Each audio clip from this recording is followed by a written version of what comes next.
All right, we're all set. Okay. With that, I'll call the May meeting of the West Contra Costa Unified School District Citizens Bond Oversight Committee to order. Start with the Pledge of Allegiance. Pledge allegiance to the flag of the United States of America and to the republic for which it stands, one nation, under God, indivisible, with liberty and justice for all. All right, thank you. Tom, we want to do the roll call. Okay. Sally DeWitt, Sally? I didn't know if you wanted me to say I was here or not. No, I'm go ahead. here. All right. I'm here. Virtually. Lorraine Humes, we're expecting her in a few minutes. She's walking right up to the door now. We'll call her name again. Okay. Jason Lindsay, I am here. Maisha Cole, present. Tom Pass, I'm here. Chairman Anderson. All right. When rain comes in the door, we'll have all the members present. Could I ask that the participants that are in live speak a little bit closer to the microphones, please? We can hear Jason, but the rest of you is pretty light. Yeah, pretty loud. Yeah, either that or we can pull those tables forward if you want.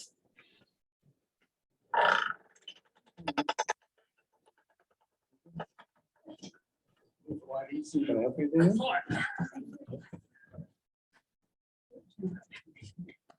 We need-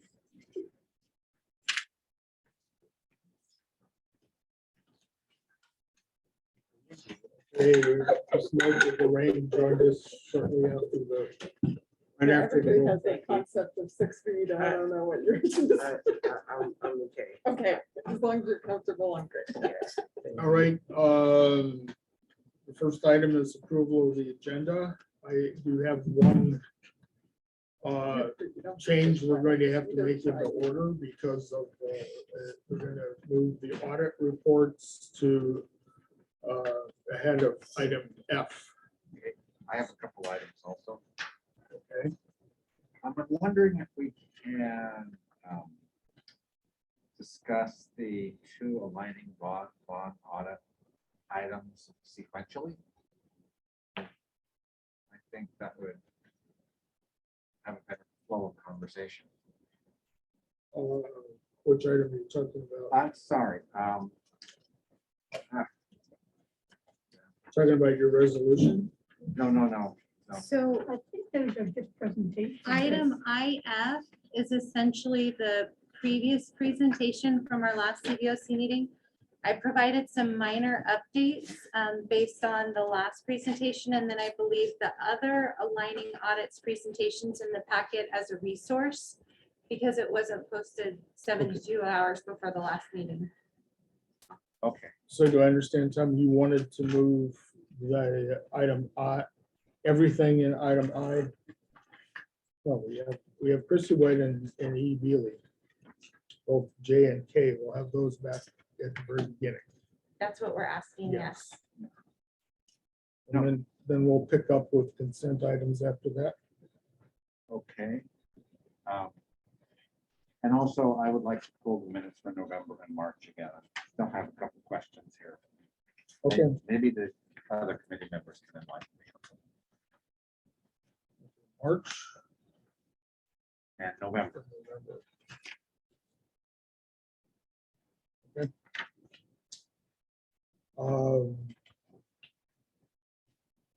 Any other?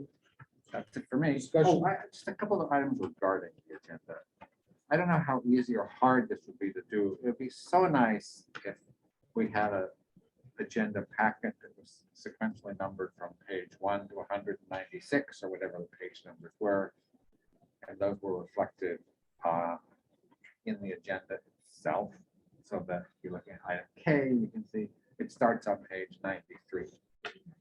I just like to make that request, another one, we didn't have, I guess maybe I'd like to apologize. We didn't have a list of the attendance chart, and I sort of thought the staff would take that over, but I'm happy to provide that every month. That's what that Yeah, helps us have a CBOC attendance chart each month. yeah, that would, yeah, maybe you could do that and then just pass that on to, Okay, I can make that happen. Thank you. and then, can the staff help us with the numbering? Absolutely. Okay. We'll do So that going forward. We'll work with that on going forward. Even if it didn't make it on the agenda itself, when you go through it, the day or two before, you can like manually transfer the numbers there or something. So Absolutely. it make life much easier. Thank you. Okay, so with the changes and approval, do we have a consensus relative to the proposed changes in the agenda? Fine with me. Could you speak a little louder, John? Do we have a consensus in the proposed changes to the agenda? Yes. Sure. Yes. Yes. All right, so the the modified agenda is approved by unanimous consent. Next item, public comments on items not on the agenda. I don't see the on the Zoom. Right, I was just trying to Anybody has figure out how their- to Anybody has their do hand? that. No, nobody has their hands up. Okay, with that, I'll turn it over to Melissa and the auditors. Good evening, everyone. Tonight we have both ID Bailey here to present the bond performance audit, as well as Christy White for the bond financial audit. Due to another CBOC meeting, our bond performance auditor is here this evening until 6:30. So we're going to go ahead and turn it over to Nathan Edelman at this time with our bond performance audit presentation. Okay, thank you, Melissa. I do have my slides. Do you want me to share and put those up, or do you have those queued up already? Be faster if you're able to go ahead and present. We'll have to get on. Yeah, if you can give me control to take over the screen, I can put those up. But while you do that, You should- there we go. And I think this is it. Okay, you should be able to see. I hope it comes through okay. Good evening, everybody. My name is Nathan Edelman with ID Bailey, and I am the independent external auditor for the performance audit. So, a few things to go over. I have just a few slides, and then I will be happy to take comments. First of all, the scope of the audit, just to be clear on how this works. I think it's easy to say audit this and audit that, but it's important to really understand that we have understand the scope of the audit. One, our responsibility as auditor, which is to report back to you. I look at that as we are really just the messenger. Management of the district, those responsible in this case for compliance with the bond program with Proposition 39, they are responsible for the internal controls. They're responsible for ensuring that bond funds are spent correctly. And if there's we'll say if it's a clean audit, or if there's audit findings, management is responsible for, or management gets credit for the outcome of the audit. With respect to this performance audit, Proposition 39 performance audit, the objectives of the audit, these three bullet points here on the screen, which is really ensure that the funds were spent on things that are allowable for capital projects as per the project listing for the specific authorizations. And then the third bullet point is really about payroll, which there's this default presumption that no payroll could ever be charged to the bond program. then there's this attorney general opinion that says, well, if you're running a bond program, you can charge payroll as long as it's directly for the bond program, for the operations of the bond program, and looking at that as part of the performance audit. And I should be very clear about just a couple of things on this screen. These performance audit objectives are not something that I wrote, not something that the district wrote. These actually come from the state of California. There's this thing called this body, Education Audit Appeals Panel, and they publish and they update every year these state compliance requirements for school districts. And there is a section that is about these Prop 39 performance audits. And this defines really the minimum audit objective. Certainly you can add to it, you can add a whole lot of things to it, but this is the meat of the performance audit. And there is no method to circumvent or to minimize this. It's really not something that management has the authority to do, nor really the auditor. And so really ensuring compliance with these objectives is externally imposed. The methodology, which is how we go about achieving that, kind of outlined here, and these are repeated in the actual report itself, but it's consider policies and procedures. How is the bond program operating? Vendor transactions were selected based on the specific criteria. We looked at, in this case, all transactions over $100,000. And probably the key there, the state does not define how you pick transactions. It needs to be representative, needs to be in accordance with standards. In this case, we looked at everything, individual transactions over this specific threshold, which results in quite a bit more things, more documents being examined when we go about the audit. We looked at payroll, we looked at HR records, we talked with folks who work in the bond program to understand about how salaries work. And then we also looked at change orders, just looking at the process about reviewing and approving change orders throughout the year, which is, again, not part of the basic scope of work, but that is something that we did because it adds value. This summarizes really what it is that we looked at. Measure D, Measure E.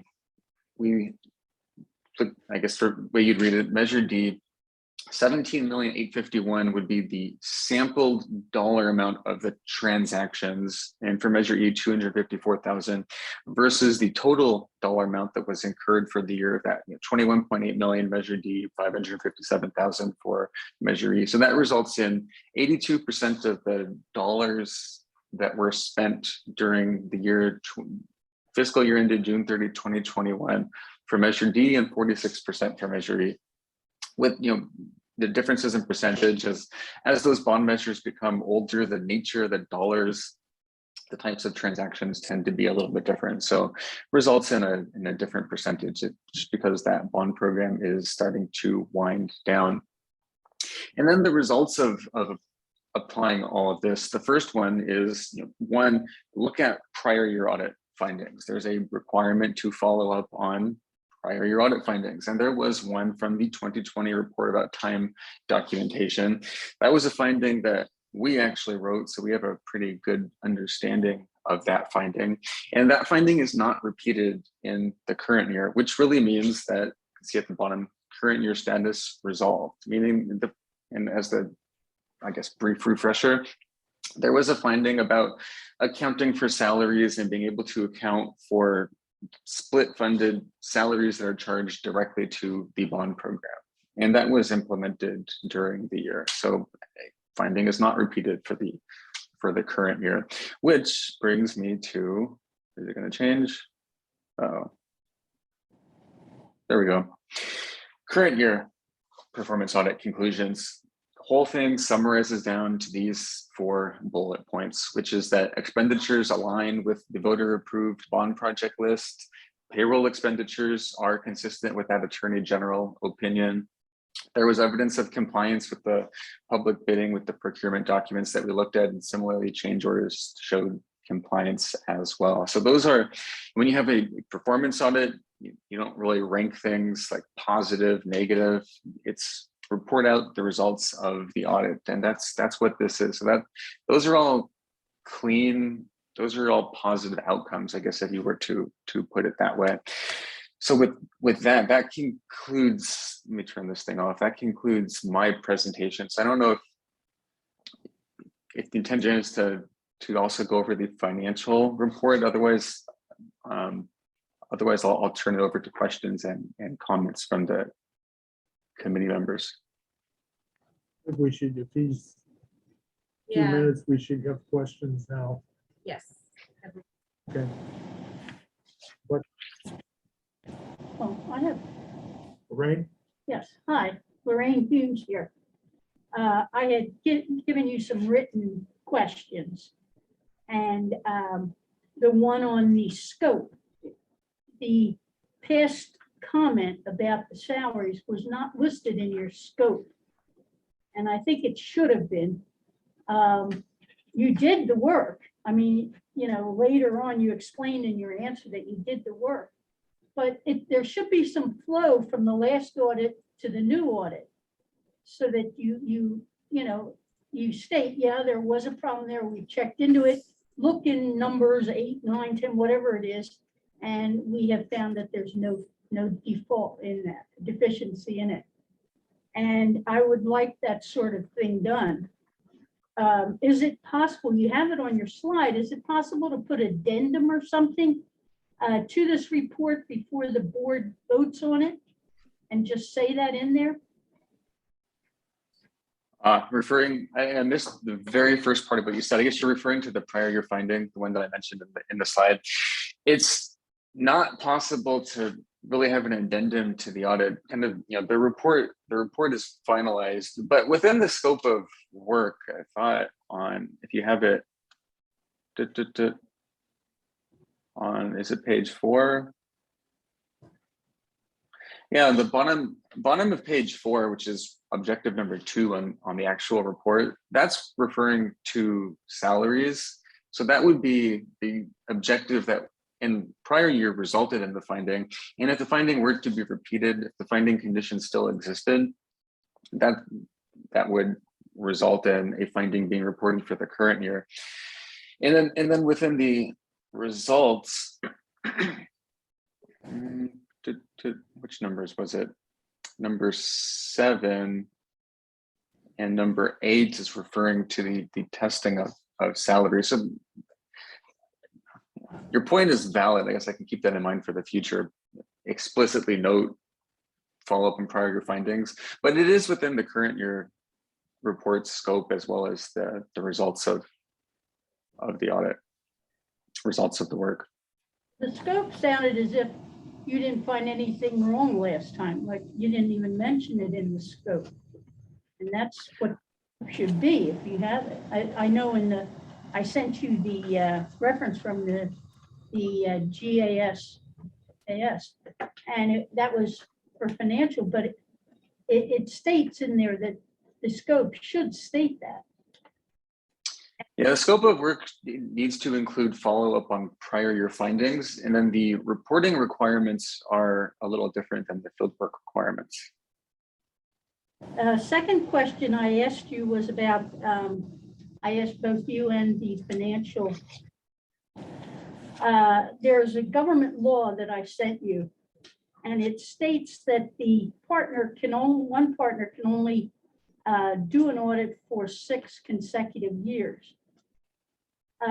But neither you nor Christy White ever, the auditor who was in charge of reviewing it, never puts their name on that paper.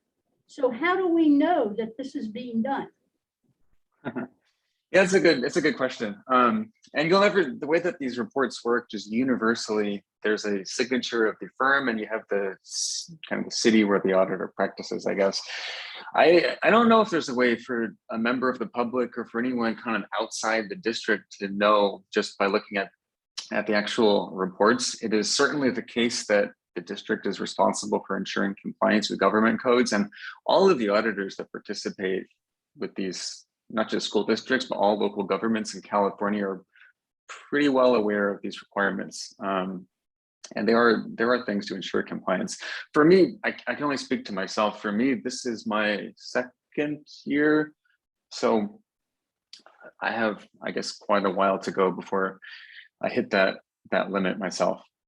Bailey is not really, because it is, like you say, only the second year that we've contracted with you.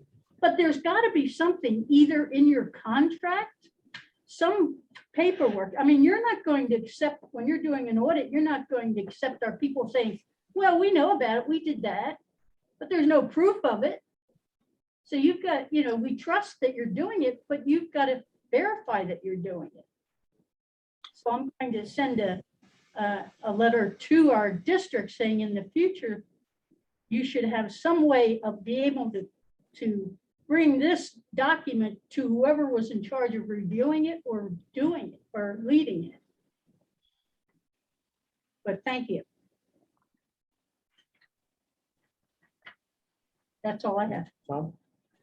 It's not a question, but I'd just like to weigh in on this topic of the finding last year. I mean, to me, I appreciate the work that Mr. Adel and his company did, but to say something is okay because it's not mentioned as being wrong, to me is not a convincing argument. That's like if in the previous year, someone had said, I don't like the way you're accounting for construction of gutters.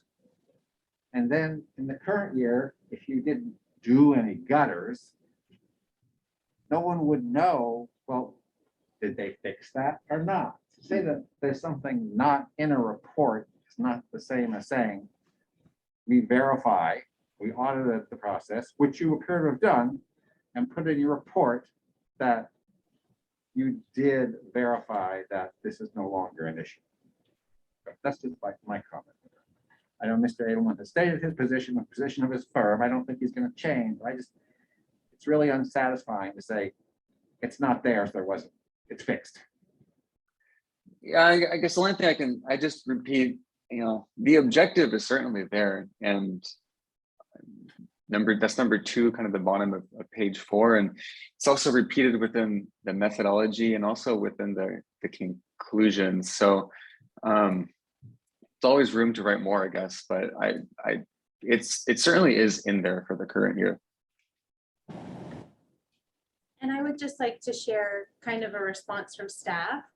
So part of the performance audit for fiscal year 20 and the markup for timekeeping that was very specifically written was they said the district implemented this process in March of 2020. Therefore, we have this finding because it didn't cover the entire fiscal year period. So since March of 2020, we've been implementing the monthly timesheet and reconciliation against payroll. This is something that was audited not only by ID Bailey in the fiscal year 21 performance audit, but also something that FCMAT looked at, did the fiscal health risk assessment, because part of what they did in that FCMAT audit was they referred to the existing audits on file, which included the audit done by ID Bailey. And so in conversations with FCMAT, they said, do you refute this finding? And I said, well, absolutely not. What they said is true. The monthly process didn't start until March of 20. So we did not implement it for that full fiscal year, but we've been doing that every month since. FCMAT also looked at our payroll expenditures, asked for timesheets, sampled them, reviewed them. And that's why in the FCMAT audit, they also just indicated that, yes, the district is complying with the requirements. And one of the things I had asked them too was I said, well, don't you want to write in an explanation saying, we noted this finding, we asked for all this information, you checked it out, you know, you gave us a pass. And she said, well, that's actually not right. They made the finding that the district wasn't in compliance, but they didn't write this whole explanation going into detail about the field work or the audit work that they did that led to their conclusion. It's one of those things that the way that Mr. Edelman kind of explained it tonight, the work that they do in the audit, I'll tell you guys as a staff member, the expenditures that they audited, there was 103. And for each one of those items, we had to provide the invoice, the warrant, and the purchase order or contract for that item. So just in an evaluation of that, we provided over 300 documents for which they then checked and verified all that information. So when I see the final report that comes out, I know all of the documents that they requested from us, all of the documents that we provided, the questions that came after that, but you don't necessarily see that in the report itself. And one of the things I thought about doing just to share with you guys is telling you the number of documents that we provide in these audits when they're doing their auditing field work, because I think that I am acutely aware of how many documents we pull and provide and the level of scrutiny for which those documents go through, but you don't necessarily see that in the audit. And so it can leave a question of, well, what really was the scope of the audit? What did you look at? And so I just wanted to share kind of staff's perspective specifically on this finding. I do believe that it's consistent in that I know that our timekeeping documentation and then reconciliation has now been audited twice. And as a staff member, it's good to know that we did have a finding, that we have continued to improve the implementation of the timekeeping system, going all the way back to the previous year's audit before ID Bailey came on board. And it's nice to know that we are now meeting those objectives in the audit. I don't think we have any doubt that you've gotten it right now, or that Eddie Bailey has done enough work to prove you've gotten it right. It's just that we're evaluating a report that anybody who does not know the backstory wants to read. And we think there should be some continuation from the previous audit to the present audit. That's all. I have one question, just when you were talking about, so there were 103 items that they looked at, you gave them all the backup. The backup, is there a record of that anywhere? Okay, so it's like a. There is, and so with all of the different auditing firms, they essentially create a portal because there's so many documents that we provide and they get so large in size. And the example I gave of that was just one of the 4 areas that they tested. That was just for expenditures itself. And so expenditures on their own, was over 300 records that we provided. And so in each one of those functional areas, we essentially provide them the data for the expenditures. They do a sampling and then they request the backup documentation that supports essentially the policies and procedures that we have for those items. And then they do the field work. It's the same, whether it's the performance audit or the financial audit, really any of the audits that we do. And then based on all of the documentation that they request through the sampling, questions, correspondence, potentially additional documentation provided. And then they'll produce, the draft report. And then that becomes then the final report. But the auditor has, ideally has the record in their file. And Yes. how long do they keep those records? So that's a good question. I'm not sure what the requirement is for how long you have to maintain the records that the district provides. Yeah, the audit documentation, the formal audit file, that's required to be retained for 8 years. We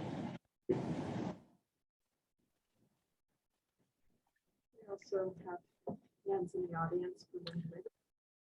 Okay, who's Got Don. Don's Right. hand up. Don? Thank you. I know, Mr. Edelman, you've got to go, and I've already sent you these comments. So, and I know you're not going to comment on them probably. So I mean, your attendance here is not necessary as far as I'm concerned. So I'll leave it up to you. All right. Thank you very much. As I just said, I did send these to Mr. Edelman last night. I don't want to blindside anybody. Want to give him an opportunity to respond if necessary, or include any comments in his own thing. I know that the standard responses to these comments will be that I, Bailey, perform the audit using the required generally accepted government auditing standards, GAGAS. And Eide Bailly was limited by the scope of the contract with the WCCUSD. Nonetheless, sometimes we need to tell the emperor he's not wearing any clothes. While the GAGAS requires the audit to review the bond program expenditures and compare them against the language in the various bond measures that were passed, shouldn't a performance audit actually audit the health of the bond program? There's vastly more associated with any bond program than just the basics of expenditures versus authorizations. Quite frankly, I'm surprised that a firm like Eide Bailly would attach their name to any audit where the scope is limited as what was asked by the WCCUSD. From my perspective, district staff had two objectives, with the first to cut costs down to the bone, and the second to limit the audit scope to the point where the public and the board would not have a clear view of how they were handling the bond program. Let me make it clear, though, I have full faith in Louis Freeze, Melissa Payne, and Ellen Major Hooper, and I have no reason to believe that any of these three would do anything illegal or even unethical with bond funds or the program. All three are good and decent members of the facilities team. Nonetheless, when we witnessed a great many staff members and even board members that resented the idea that we were responsible to others, it's difficult to get past that idea. We've seen plenty of staff members that took exception to being responsible to the elected board members. We've certainly seen plenty of board members that rejected the concept that they were responsible to the good people of West County. And in both cases, in spite of the language in the statutes and the board policy, the idea of an independent Citizens Bond Oversight Committee was foreign and repugnant to them. Many of the performance audits that this community has seen might be 60 to 100 pages in length, but this audit is only 15 pages. Almost all of the first 7 pages is boilerplate and fluff, with an occasional opportunity to insert a key word or phrase to link this audit to our bond program. And the last 5 pages are just lists of invoices reviewed. As Clara Peller used to ask in the old Wendy's advertisements, where's the beef? I'm not an accountant, but it's always concerned me, and I would hope that it might concern Mr. Edelman as well, that the very same people that are being asked, that are being audited are the ones that limited the scope of the audit, and they are the very same people feeding them information. Surely somebody must see that the very same perception of conflict of interest that I've seen as a former CBOC chair and the person who has been working with the bond program for the past 24 years, and the untrusting public plainly is seen.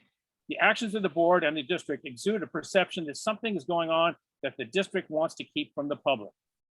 One of the main purposes of a performance audit has to do with actually verifying that the bond funds are being spent properly than it does to make the taxpayers feel that they can trust the board and the district with their hard-earned tax dollars. If Eide Bailly really wanted to report that the bond program is healthy, wouldn't you think that they might speak to members of the CBOC to learn something about the bond program other than what was being spoon-fed to them? For instance, from their exhaustive research, could they tell us what about how well the district communicates with the public about the work that's being done? Or how about why the district and the board have been sitting on so many CBOC applications when the CBOC is down 10 or more members? Or how about how the board manipulated the facilities master plan for what appears to be political and or personally motivated reasons? Or how about efforts made to amend board policy 7214.2 covering the CBOC to essentially cut the legs out from underneath the oversight of the bond program? Or how about the effectiveness of the CBOC in actually looking after the best interests of the community when it comes to the $2.4 billion invested in the bond program? Did they actually look at how the contracts for the work at the schools were handled? Did the board and or the public have an ample opportunity to weigh in on these projects? This goes back to the question about communication. Were the directives of BP 7214.2 actually followed? Were there joint meetings between the CBOC and the board as required by the board policy? 2 each year are required. When there were joint meetings, was the CBOC given ample and equal opportunity to speak and participate? They were not. Did staff work as partners with the CBOC? Largely, yes. Did the CBOC have access to the project sites? Very much, yes. It's been taken care of me very, very well. These are but a few of the questions that might be asked to determine the health of the bond program and make the public feel better when the district taxes them for the rest of their lives to pay for these projects. Believe it or not, the public actually appreciates an independent oversight of their tax dollars. The performance audit and this community received is what is commonly referred to as a Walmart of audits. That is, the price is ridiculously low and the quality reflects what was paid for it. This audit is an injustice and only serves to validate the lack of trust that the public has in the district. Prior to placing Measure R on the ballot, as the board and the district argued to the voters about the value of Measure R, one of the selling points was the independent oversight of the bond program and the transparent audits performed that would be shared with the public. The public was lied to by both the board and the district. Instead of helping to rebuild the previously abused trust, this only serves to exacerbate the problem. If and when the district goes to the voters in the future for the additional $1.2 billion they say they need to complete the rehabilitation and replacement of our crumbling facilities, I predict a total failure. What will it say about the bond program when the CBOC members are major components in any future bond measures opposition? And a performance audit like this one will be what is waved to the voters as an example of why they should not trust their elected officials and the district. Well, I'm almost done. When this audit comes back before the board to vote to accept it, the board should rightfully reject accepting it as a farce of a performance audit. But then we should surely expect someone to remind the board that it was a board made up of duly elected representatives of the community that voted to decimate the scope to allow a sham of a performance audit like this one to come across their desks. And we saw when an attempt was made to present this audit to the board at their meeting on April 27th, they were displeased that it had not been vetted by the CBOC. And granted, it was not the fault of the auditors that the CBOC could not gather a quorum. The last paragraph, what was especially disturbing when I watched the limited presentations was when Trustee Gonzalez-Hoy asked about Eide Bailey gathering input from the CBOC. The response was, and I'm quoting here, it's not going to change the results of this audit. We heard that again tonight. No matter what we might hear from the members of the CBOC, the board or the public, the audit is already set in stone. So why would anybody waste their time by offering to listen to anything being offered up by any of the stakeholders? And for that matter, why even bother to make an appearance before the CBOC? This audit is a shameful example of what the WCCUSD is selling these days. If we educated our kids in the same way we handle this performance audit, we would limit ourselves to the 3 R's, reading, writing, and arithmetic. And that is all. Thank you very much.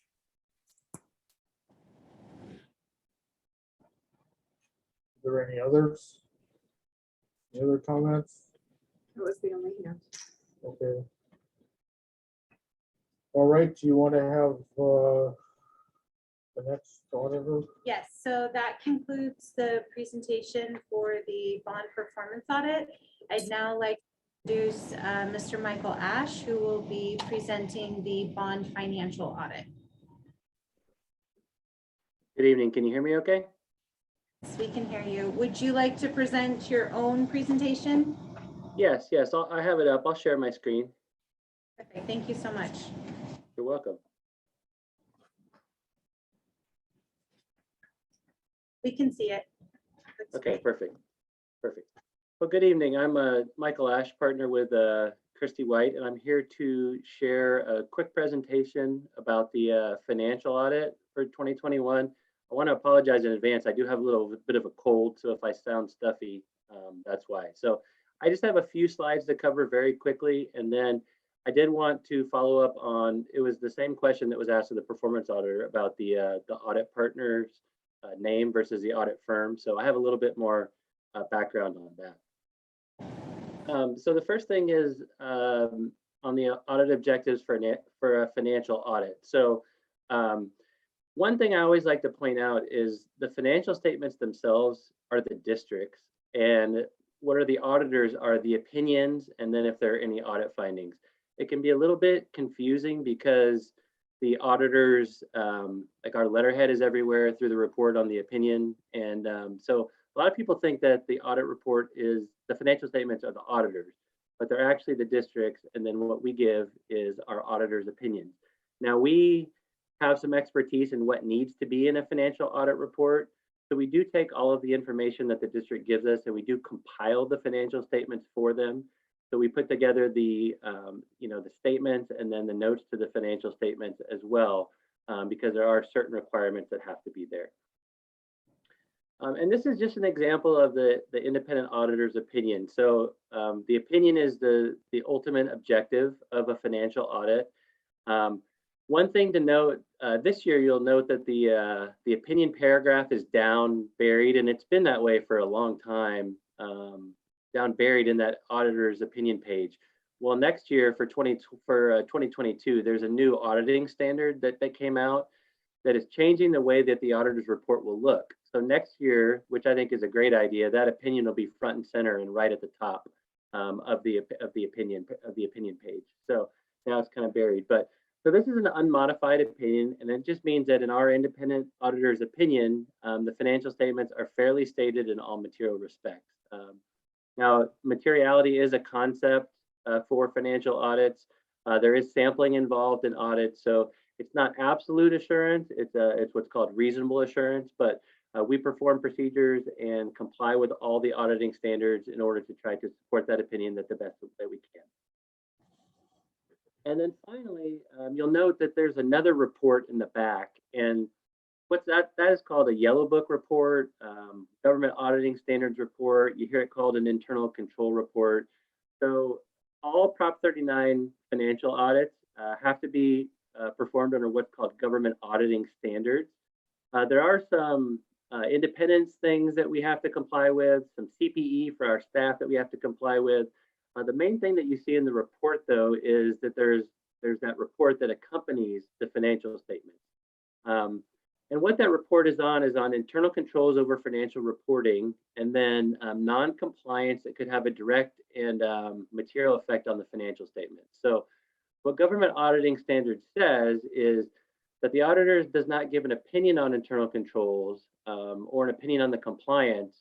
But if the auditor does come across anything that the auditor deems to be a significant deficiency or a material weakness in internal control over financial reporting, or if there's any non-compliance identified that could have a direct and material impact on the financial statement, that gets reported in what's called an audit finding. And the reason why I put this slide in here, it's confusing because that language is very,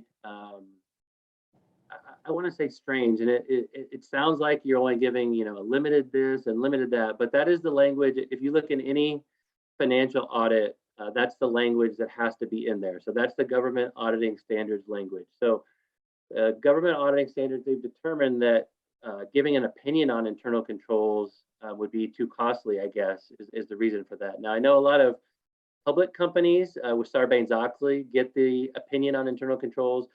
Governments, agencies do not. They get this limited assurance report called the Yellow Book report.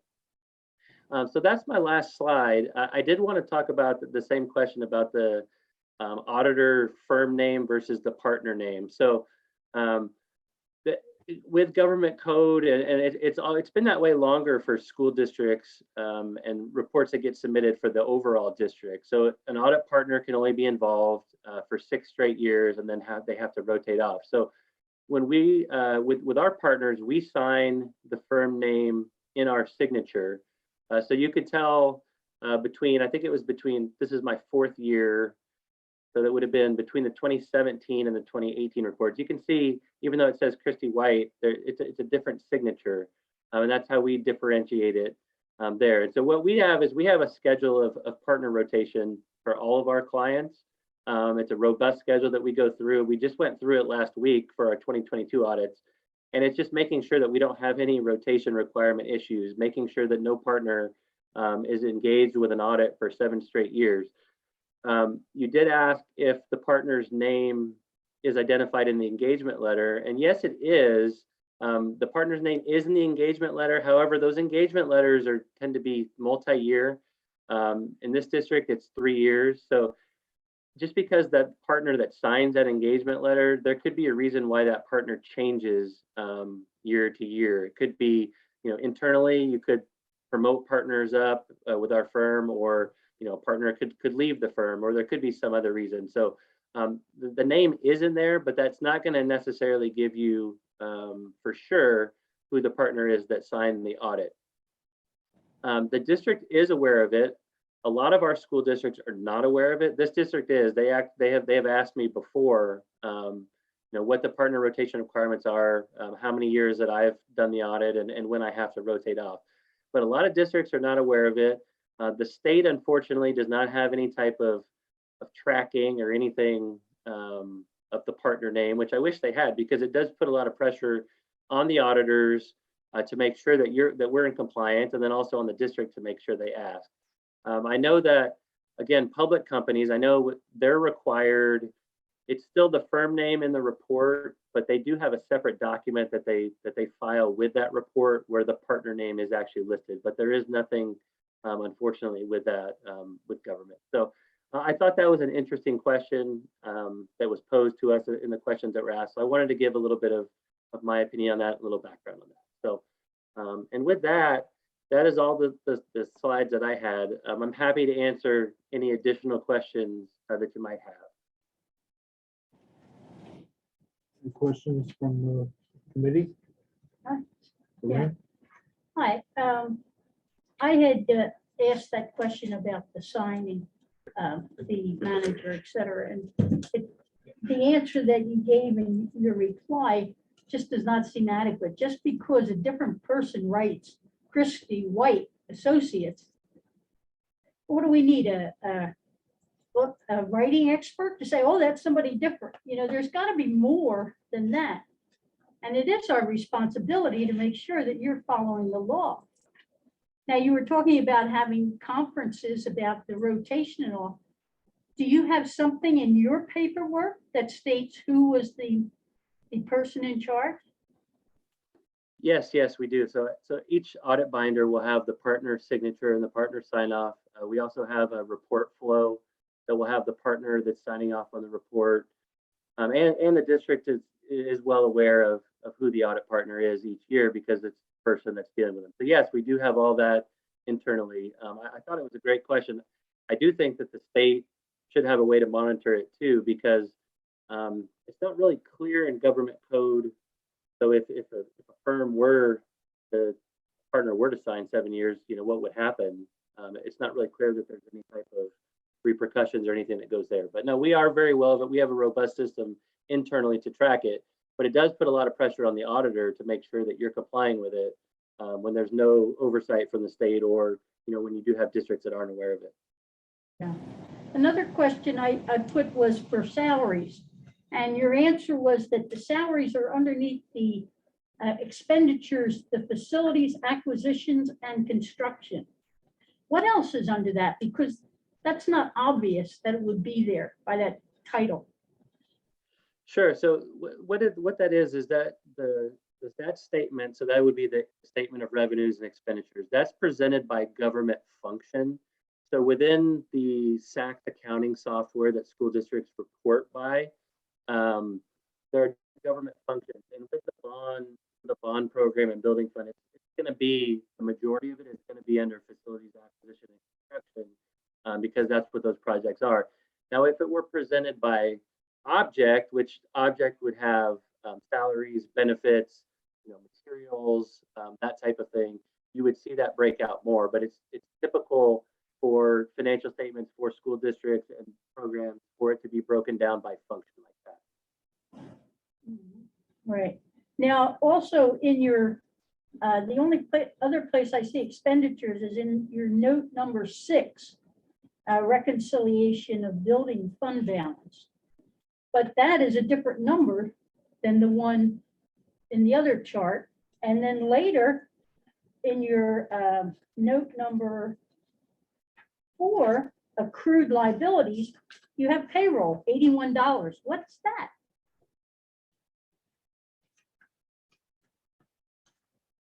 That's on your report, page 11. Yeah, I was just looking at it. So that was what was identified as a payroll accrual. So that's not that is an expenditure, but that's part of the AP balance in note 4. And then so note 6 has expenditures and activity for not only the bond programs within the district's building fund, their Fund 21. They also have funds that are not associated with either one of these bond measures. And so the CBOC in the past has asked for a breakout of that. So what that total ties to is the total building fund of the district as a whole. And then you can see what makes up from each bond measure, as well as the other building funds that the district has that are not associated with any type of bond measure.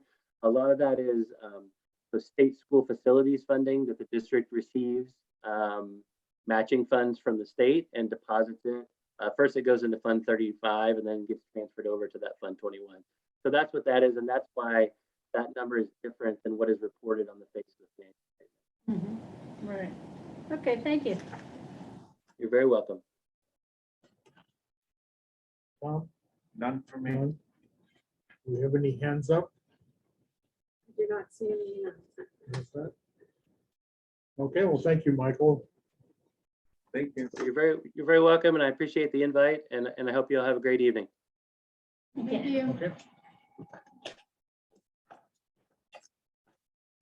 Okay, now we'll move back to the agenda, and we're under consent items. We've had two of the items removed. Tom wants to discuss the November 15th meeting minutes and the March 13th draft meeting minutes. There are two items still on the consent agenda, CBOC records request log and the February 14th meeting agenda draft meetings, and they are approved by unanimous consent. Okay, Tom, on the two. Thank you, John. So I'm looking on page 2 of the November meeting minutes. And it's in item G, consent items. Now, I thought we had agreed that the September and October minutes were actually not approved at that meeting. In fact, they did come back for approval. Yet at the bottom, it's still, at the end of G, it says consent items approved by unanimous consent. And to me, if the committee doesn't want to do this, okay, we ought to just line out the line where it says consent items approved by unanimous consent. Because I thought we had agreed that those items did not get approved. So talk about page, are you trying to get it up there? It was. Okay, it's page 2 of the November minutes. I was looking for where the November minutes were. on the- Ah, okay. They're Yeah. The back packet there. What I do is I put on my notes, I put the number in the agenda packet online. That's a great idea. And then that way you can tell them and they can just go Moving right over through it. it. Hurry up. Okay, so that last line on the screen there is the line that I'm saying is not correct. Once this consent items approved by unanimous consent. Because those came back to another meeting to be approved. You're talking about the screen sharing. I'm working on it.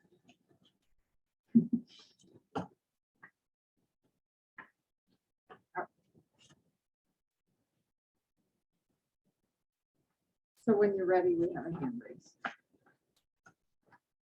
So you're talking about, I'm looking at item G. Yeah.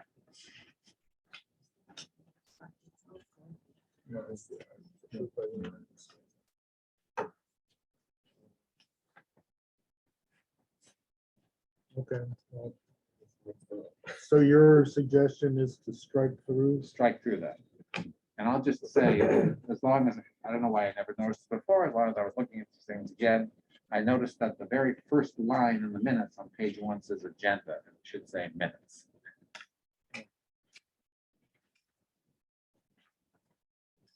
Excuse me, but the proper procedure is to make a motion to amend the minutes. That way there's a record that is being changed. I would like to move that we change the first line in the minutes document to say minutes rather than agenda. And also to say that item G, consent items, that we strike the last line, which reads consent items approved by unanimous consent. Have a second? Second. Any discussion? Take a vote. All those in favor? I, Aye. Opposed? The Measure passes by unanimous consent.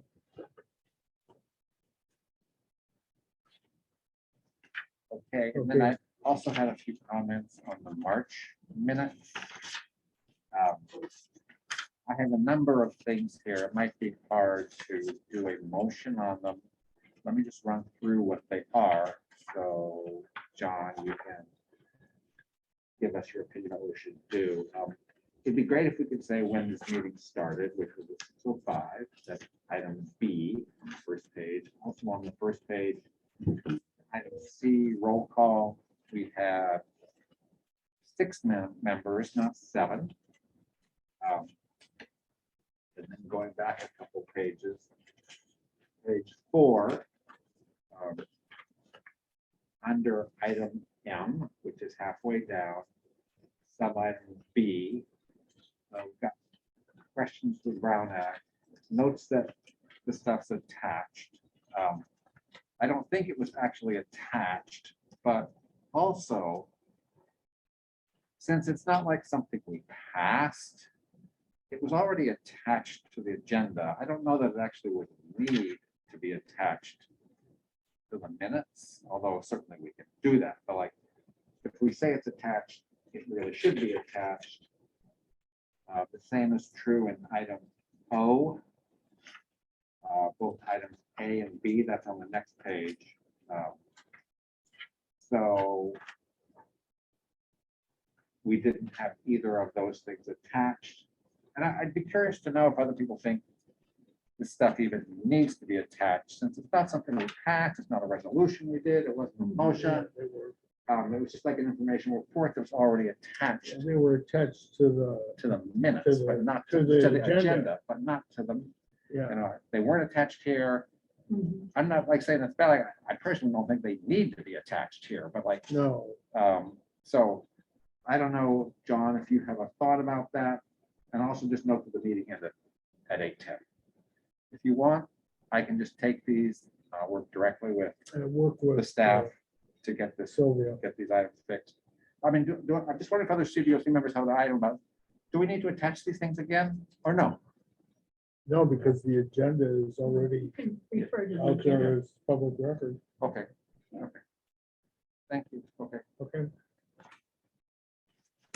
All right. We again have a hand raise. John, Sorry, I had to unmute myself. Sorry. I would not have been bringing this up except Tom had these things put on the, on my screen. If you want to get the time that the meeting started, the Zoom video would show you at the lower right-hand corner the time that it actually started. That makes it a little bit easier to determine that. But I have to ask the question right here at the beginning, why do we have the link and the telephone numbers to help people how to join a meeting that was already conducted? That doesn't belong in the minutes. You can point out, you need to point out that it was a hybrid meeting because it wasn't total. It says virtual meeting, but it wasn't just a virtual meeting. It was a hybrid meeting. But I would just recommend that you remove the link and the telephone number section. It doesn't belong in the minutes. Just a thought.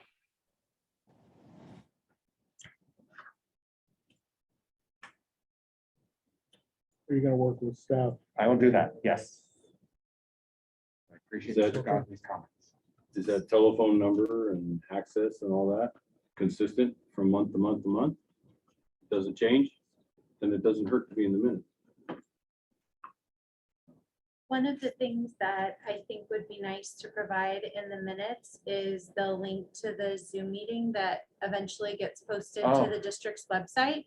Because if somebody wanted to watch the meeting on Zoom, they would have that. So if I could offer, I think, That's a great idea. That would I be- agree with the idea that, the more we can make this meeting available and people know how to find us, the better. But I think we should add to the meeting minutes the Zoom link. So if people wanted to go, or excuse me, the district YouTube link after the Zoom meeting is posted. So if somebody wanted to watch the meeting, they would have the ability to access the video. Thank you. I'll include that in my comments. So Good idea. Thank you. All right, next item, Brown Act training, Lorraine and Maisha. We originally had set up for training also on AB 361. But since the district did not pass the item for renewing the using the Zoom and I took that out for this month, but Maisha is going to cover the training on the Brown Act. Now, we're making this sort of easy. Everybody got the material, you got the questions. So we're just here reviewing it via the questions. Maisha? Okay, thank you very much. So we're just gonna roll through the questions quickly.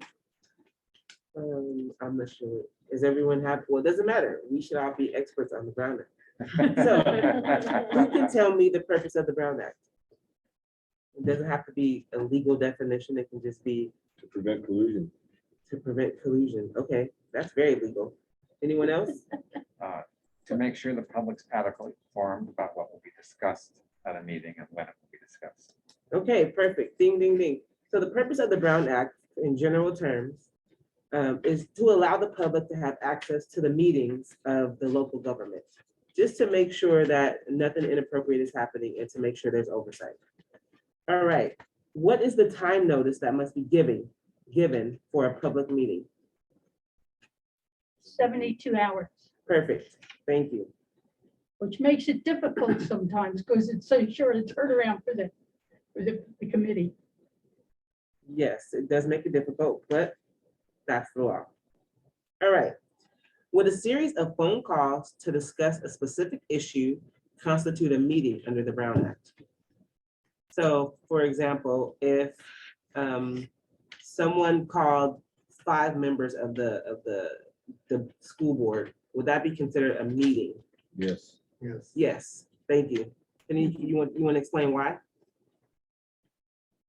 Because you're getting 5, you're contacting all of the different members, and I believe you can only it can only be 2 members talking about an issue. You're conducting a meeting over the phone. Precisely. So you're gathering information and it constitutes a meeting. Okay, what if the same 5 members showed up at a social event and we're just having friendly conversation with someone? Would that constitute a meeting? No. Great.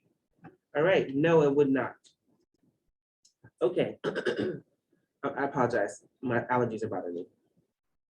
Must meeting spaces be available to all members of the public?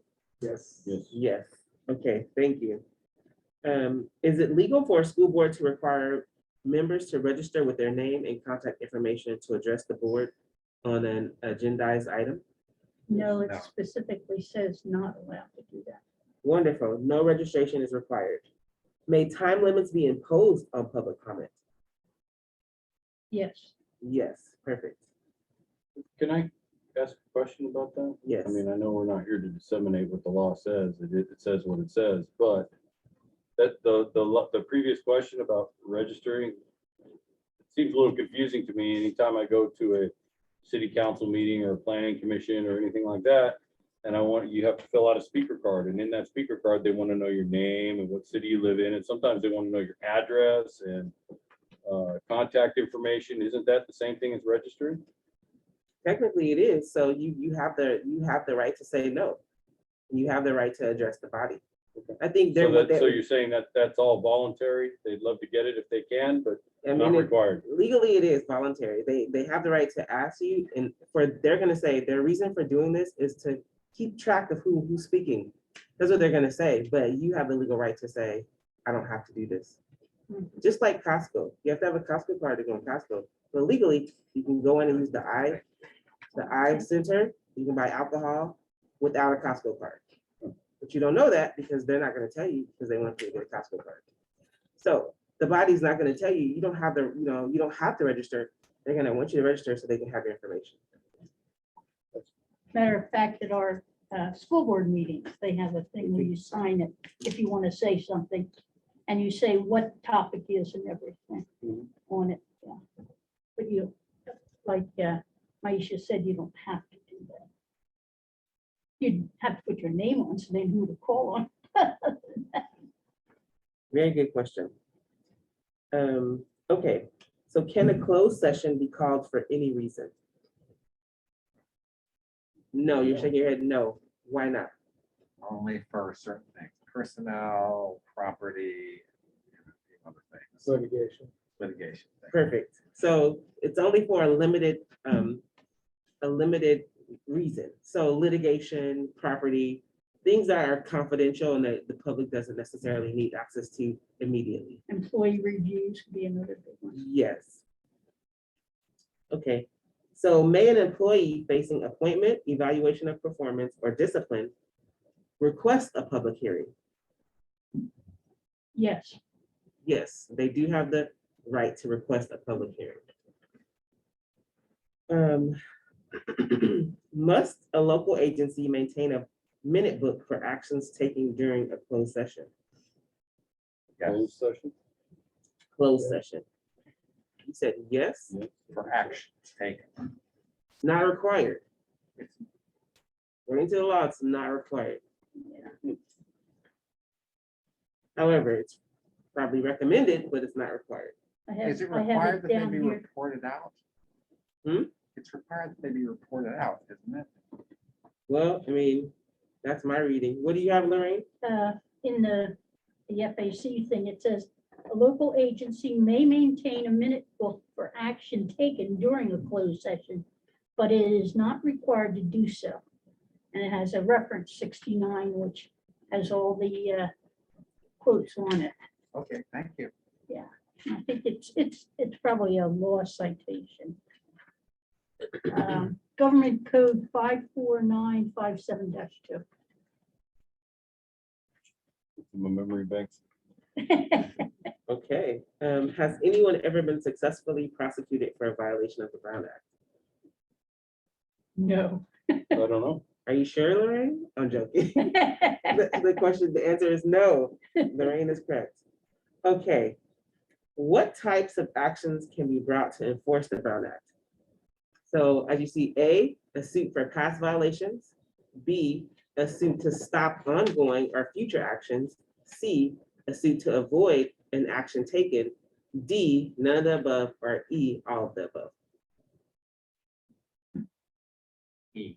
All the E, yes. So someone can bring an action for past violations, to stop ongoing or future actions, or to avoid an action taken.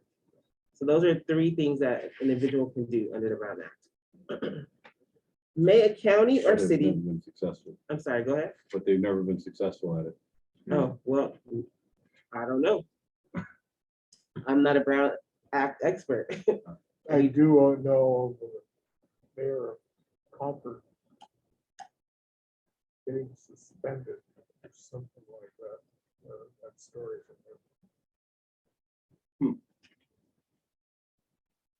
Next is, may a county or city declare a state of emergency and allow agencies to have the ability to meet remotely during an emergency. So can the city of Richmond declare a state of emergency and say, you all can meet virtually? This is a trick question. It's got to be a legislative act. You couldn't do that until something like AB 361. Well, even in 361, it's, the health department could declare a safety emergency staying 6 feet apart. And then you'd have to do remote learning. But 361 is only effective if, one, the governor has signed a state of emergency, and two, that it is current. But isn't that why 361 was enacted? Well, he signed that afterwards, yeah, but there is the stipulation that even in 361, it's got to be an active emergency signed by the governor. So there's the answer. It has to be a declaration of emergency signed by the governor of California. That's what I was getting No one else. Okay, so how does a member of the public get access to agendas or other documents? If we posted. Posted? Okay, they just have to ask. Yeah, it's, I mean, they just have to ask. before we had the internet, they had to ask.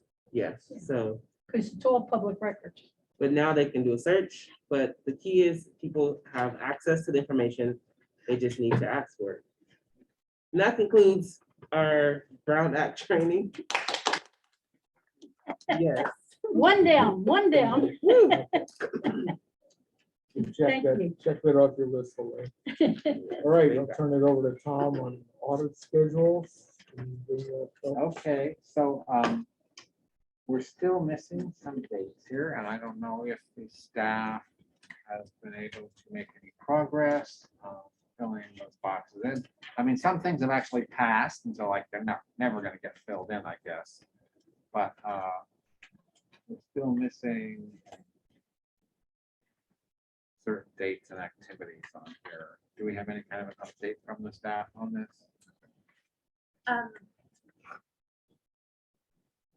We can fill in the boxes that we're able to complete. Because there are so many audits kind of abounding. That's why I transitioned to creating the kind of audit presentation to Okay, talk about yeah. them a little bit more. But I will definitely commit to completing in the boxes that we can complete so that that can be in next month's packet. That'd be great. Really appreciate it. Okay, Thank you. thank you. All right, we'll turn it over to what's that on?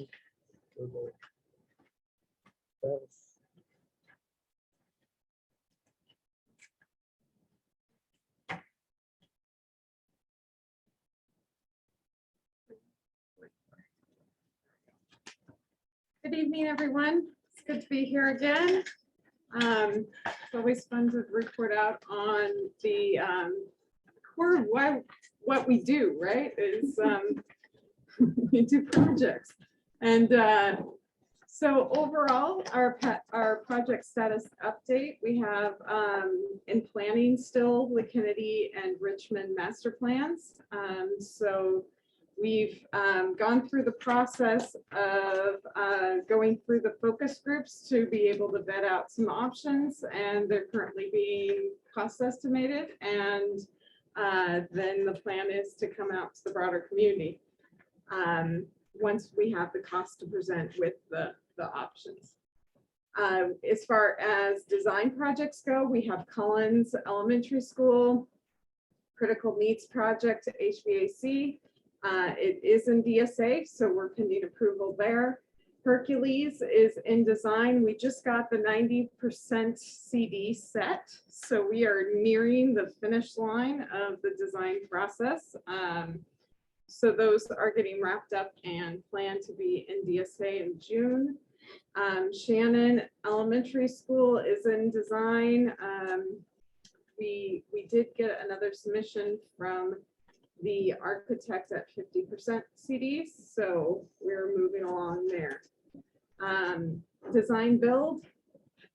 We have our Lake Elementary School. We had a community meeting a couple weeks ago to get everybody set for construction beginning. So in June, we will have increment 1. We've split the package apart between 2 increments so that we could get an early DSA submission. So increment 1 includes the underground work as well as demolishing the pod building, which makes room for the first phase of construction. So increment 1 is what's supposed to start in June. Increment 2 was successfully submitted to DSA. So we made it through the intake process and they are reviewing it now, although that's going to take at this rate several months is what it's running. So but at least that's in, and so that's going, but we also wanted to make sure the community was aware that we will start construction in June. Riverside, we're in closeout. We are like inches from the final, it's called the final change order, but it's really bringing the last of the money back to the district. So we did not use all of the contingency in that particular project. So that's coming soon. What's that? The on time and under budget, is that what you're saying? On time, not exactly. The supply chain killed us there as well as everywhere else. So the panels for the trash enclosure took forever. But we did well on the budget front. So, and right now the panels are taken off because they did not install them correctly. And so but that's the last of our punch list items. So we only had one punch list item left, and that's that one. And they were removed the other day, and then will be replaced shortly. So we are in really good shape there. For construction projects, we do have additional site improvements for Riverside. Those are going to go out to bid.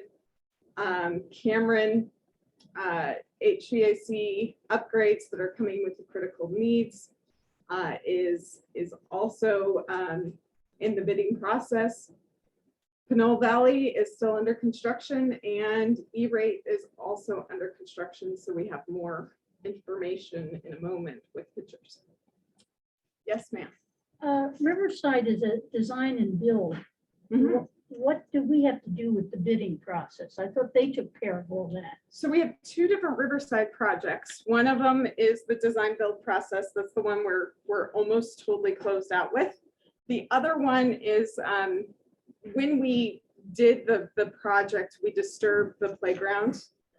So we are going back in and creating a new playground in another spot on the campus. So that's what's in bid. Okay.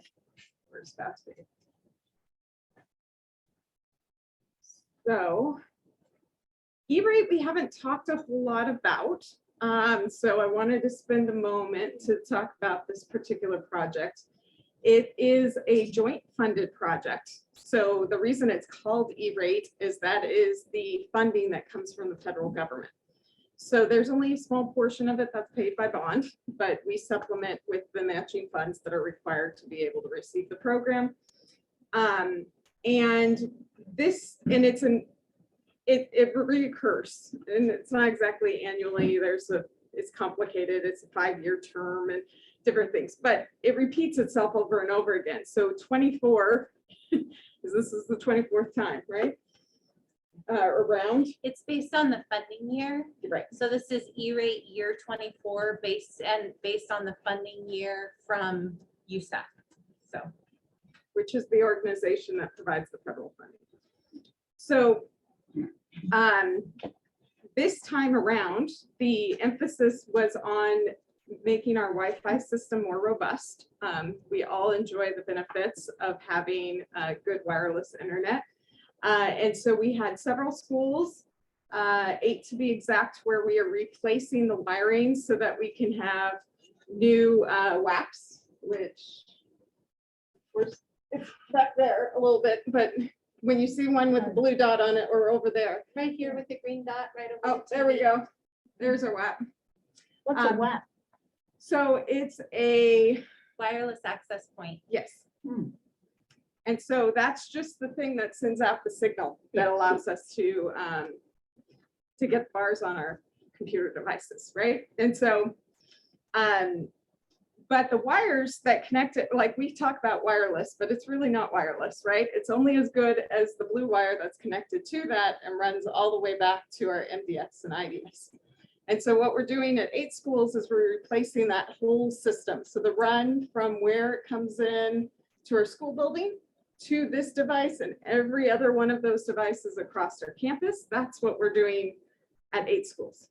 At 28 schools, we are going around and we are just adding exterior Wi-Fi places. So what's happening there is we've found out in our, and this is the list of schools, we found out, and especially in the COVID world, that it is useful to have not only internet inside, but outside. So it helps students and parents be able to access the information, since so much of our information is now online and requires people to get onto their phones to fill out forms and see the online information, the student information that comes through, and also student learning. So we're installing additional WAPs outside for these schools on this side. Is that access 24 hours, 7 days a week? Yes, So yeah, it doesn't turn off. Yes.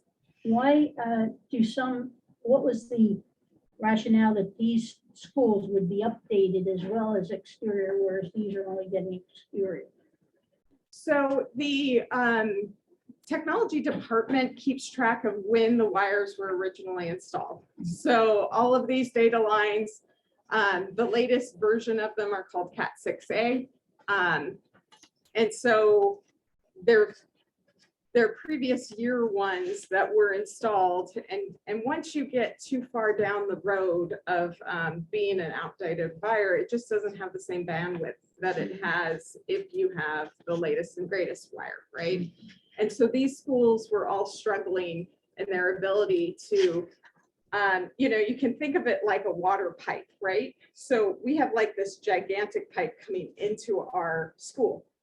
But if the water pipe that's attached to it is a tiny little tube and it goes to that, you don't get the benefit of the big pipe coming in, right? Because you still just get this little tiny trickle of water. So what we're doing is we're expanding that tube and we're making it a better one, right? And so that's what's happening at those 8 sites. And we keep track of what kind of infrastructure was installed originally at all of our school sites. So IT is very well aware of what level of infrastructure each school has. And so when E-rate repeats itself, we access the money for the school sites that need it the most. There's also with USAC, I'm not totally familiar with the requirements, but they used to at least assign it per school. And so you only came up for eligibility every once in a while. That has now adjusted, but that was the case. And so that was part of the reason why we have kind of eras of technology systems, is that this is the program that provides the most money to be able to replace our data lines, which outside of our rebuilds. So this is just an example of De Anza High School. De Anza was the worst shaped school we had as far as internet goes. And so this was the first one we tackled in the top priority. So this just gives you an idea of the type of documentation that they're producing and what really is going on. So we have these different IDFs, and the IDFs are the intermittent ones. So we have one entry point into our building, which is the MDF, and then it distributes out to the IDFs, and then the IDFs from there spaghetti out to the different spots around campus, the individual rooms. So that's what's going on here, is that all the IDFs are identified, and then the lines show where they're putting in the additional WAPs to every room. And then here we have where they're putting the outside access points. So these red triangles identify where the access points are going to be. And the green dots are again the IDFs, because the cord has to go from the new WAP to the IDF and then back to the MDF for it to all work. So anyways, that's E-rate. Right now they've finished De Anza for the cabling. Unfortunately, the WAPs themselves are on a boat somewhere, or will be on a boat somewhere someday. So to speed up the process, what we're doing is we're installing all of the wires and conduit first, and then we're coming back around to install all the devices so that we can at least get moving as quickly as possible, because we can't get the devices until fall, but we're working on it. Pinole. So at Pinole, we have our lovely image from Earl. We have the fields you can see have been stripped of the carpet. We also stripped the surface on the track. So that's why the track's no longer red. In this particular picture, it was a little earlier in the month, so you can't tell, but we got a picture later showing the bleachers going in. The building's coming along nicely. We have rock down on the softball, baseball fields. So here's the building itself. This is the field house. This is from the street side, which is not the most, it's not the side that you actually access with the ticket window. This is just the team room door. So this is the team room, the visitor team room here, and this is the concession stand here, but the window for concessions is on the other side. And this is the side of the building that faces the parking lot. But most of the access points are from the other direction, but the sun's always in the wrong spot when I'm there in the morning. So this is actually the inside of the building. So you can see we're well into rough-in. We have the interior studs up. We're starting some of the sheetrock, but the all of the conduit and ductwork is in progress. Here are bleachers and press box. So we have that was just recently constructed, and it's really fun because they just crane that press box right into place. So it's like an instantaneous building, which is a whole lot more gratifying than the one that's really not an instantaneous building. And we've been watching come together for months. This is part of the softball, baseball. So this is the bullpen, I believe, right here. Either the bullpen or the batting cage on the edge of the softball, baseball field. And stop poles you can see back here, which are the really tall ones. We have this concrete edge that goes around the field that holds the nailer that you attach the turf to, but it also gives a spot for all of the posts to land, so they're not sitting in the field turf, which makes them very hard to finish. So when you see things like edge banding in the report, that's what that is, that concrete band. So that is Knoll. And then Riverside, you were asking, oh, did it disappear? It's real pale on our printout. And it's not even here. But on Riverside, this was just showing the site plan that shows the reconstruction of the playground project. So we also have a comment online, Don. Thank you very much. Actually, I got a couple of questions and comments here. With regards to the track at Pinole Valley High School, you mentioned you no longer seeing the red track. Are you going to put in a blue track since that's Pinole's colors? We are not putting in a blue track. It's not really recommended. We did talk about it, but and this is not something I'm an expert in, but the experts tell me that it's not as good for the actual track events as the red one is. So. Okay, I mean, 46 years I've been working for magazines like Track and Field News. That's what I do. And yeah, traditionally at colleges and high schools, yeah, they do color the tracks, and there's no difference in the composition. It's just an additive to when they add the material for the red, instead they put blue or yellow or something like that. Just it's a nice touch to match the color to the school colors themselves. But that seems like the decision has already been made. But let's go back to your comments about the cat cable at all of these schools. It concerns me that De Anza is not that old of a school, and you say that the cables are obsolete. Is it we're changing out the cables only because that they were put in at Cat 5 and now they're going with Cat 6? I would have to check what the original cat level was of De Anza. I don't believe it was Cat 5. I want to say it was Cat 3, but I'd have to double check with. Well, that would scare the bejesus out of me, because we've been going with Cat 5 now for close to 20 years. But anybody that's been walking through these schools as they're building them, seems to be far more cat cables strung out than there is regular electrical wire. It's just a gazillion miles of that kind of stuff. But and lastly, just wondering if you wanted to give any kind of an update on the visioning sessions that were planned for Kennedy High School and Richmond High School.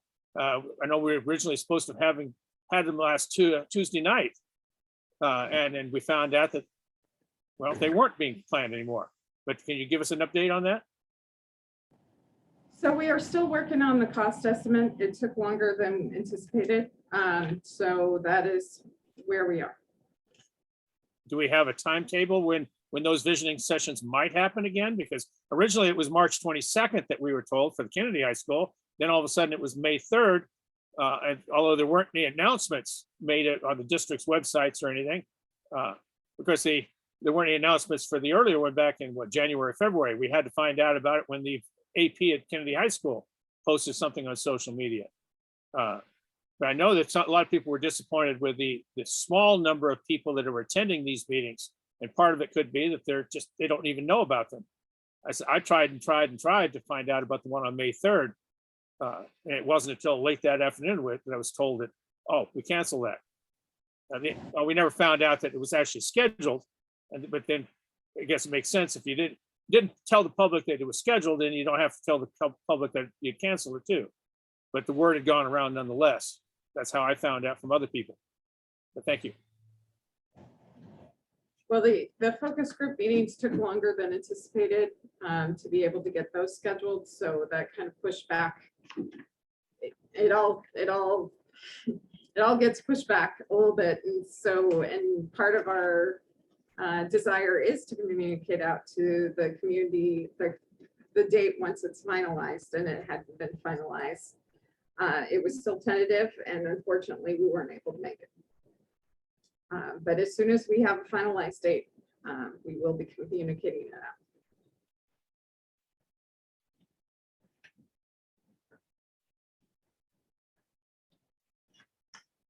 So in our monthly reports, we also have our status reports for Panola High School. We have processed our first change orders. There has been challenges on the site for our with some of our soil conditions. So that is starting that process, and you'll see that will continue as we go through the processing of those ones that are outstanding. Yes. Down on the down at the bottom, the project issues, it says work is on hold pending pricing to repair sloughing or Sloppy. hillside. Yes, so on the tennis courts, you'll notice that we haven't had a report out on the progress of the tennis courts for a couple months. We did have some level of failure on the hillside. So we have contracted with another firm to be able to come up with a resolution. We just got the preliminary design in for what that could be. And so we are working on getting that priced and repaired. So we had a little bit of a slide, basically. You still have plenty of other things to work on. It's not putting a hold on the whole project. Yeah, the good news, the good bad news is that the tennis courts, we were trying to get open so that the school site had more athletic facilities to use. So we had phased the project so those would be done first, and then this other work would be completed so that we wouldn't close the whole site down. Unfortunately, that didn't work out, but the good news about that is that it wasn't necessarily in the critical path once we removed that milestone. So there are other things that can be worked on.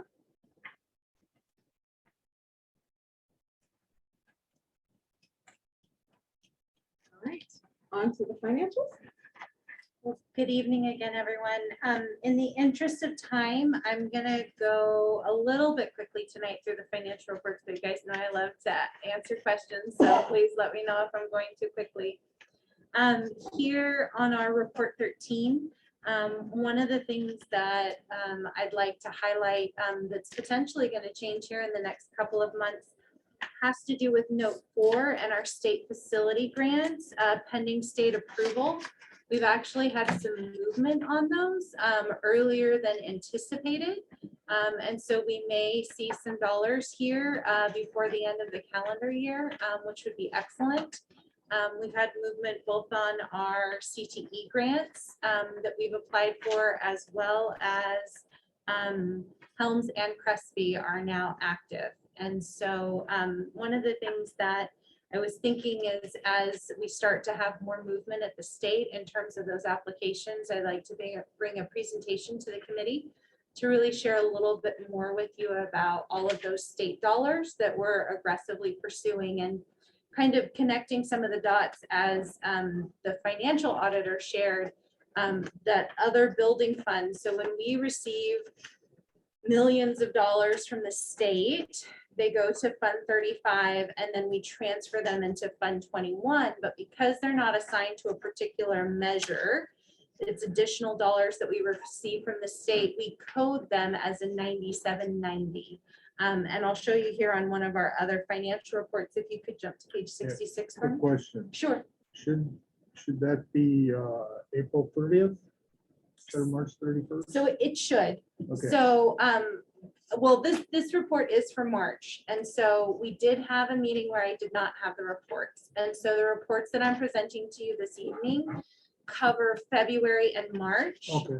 I'll provide the April reports as soon as they're available. Okay, And so with our third interim work that we were doing and closing the books, I just didn't have them in time for the meeting. So will that come out with the next agenda? You'll have like March or April and May? That is our Next one? intention. Okay. Absolutely.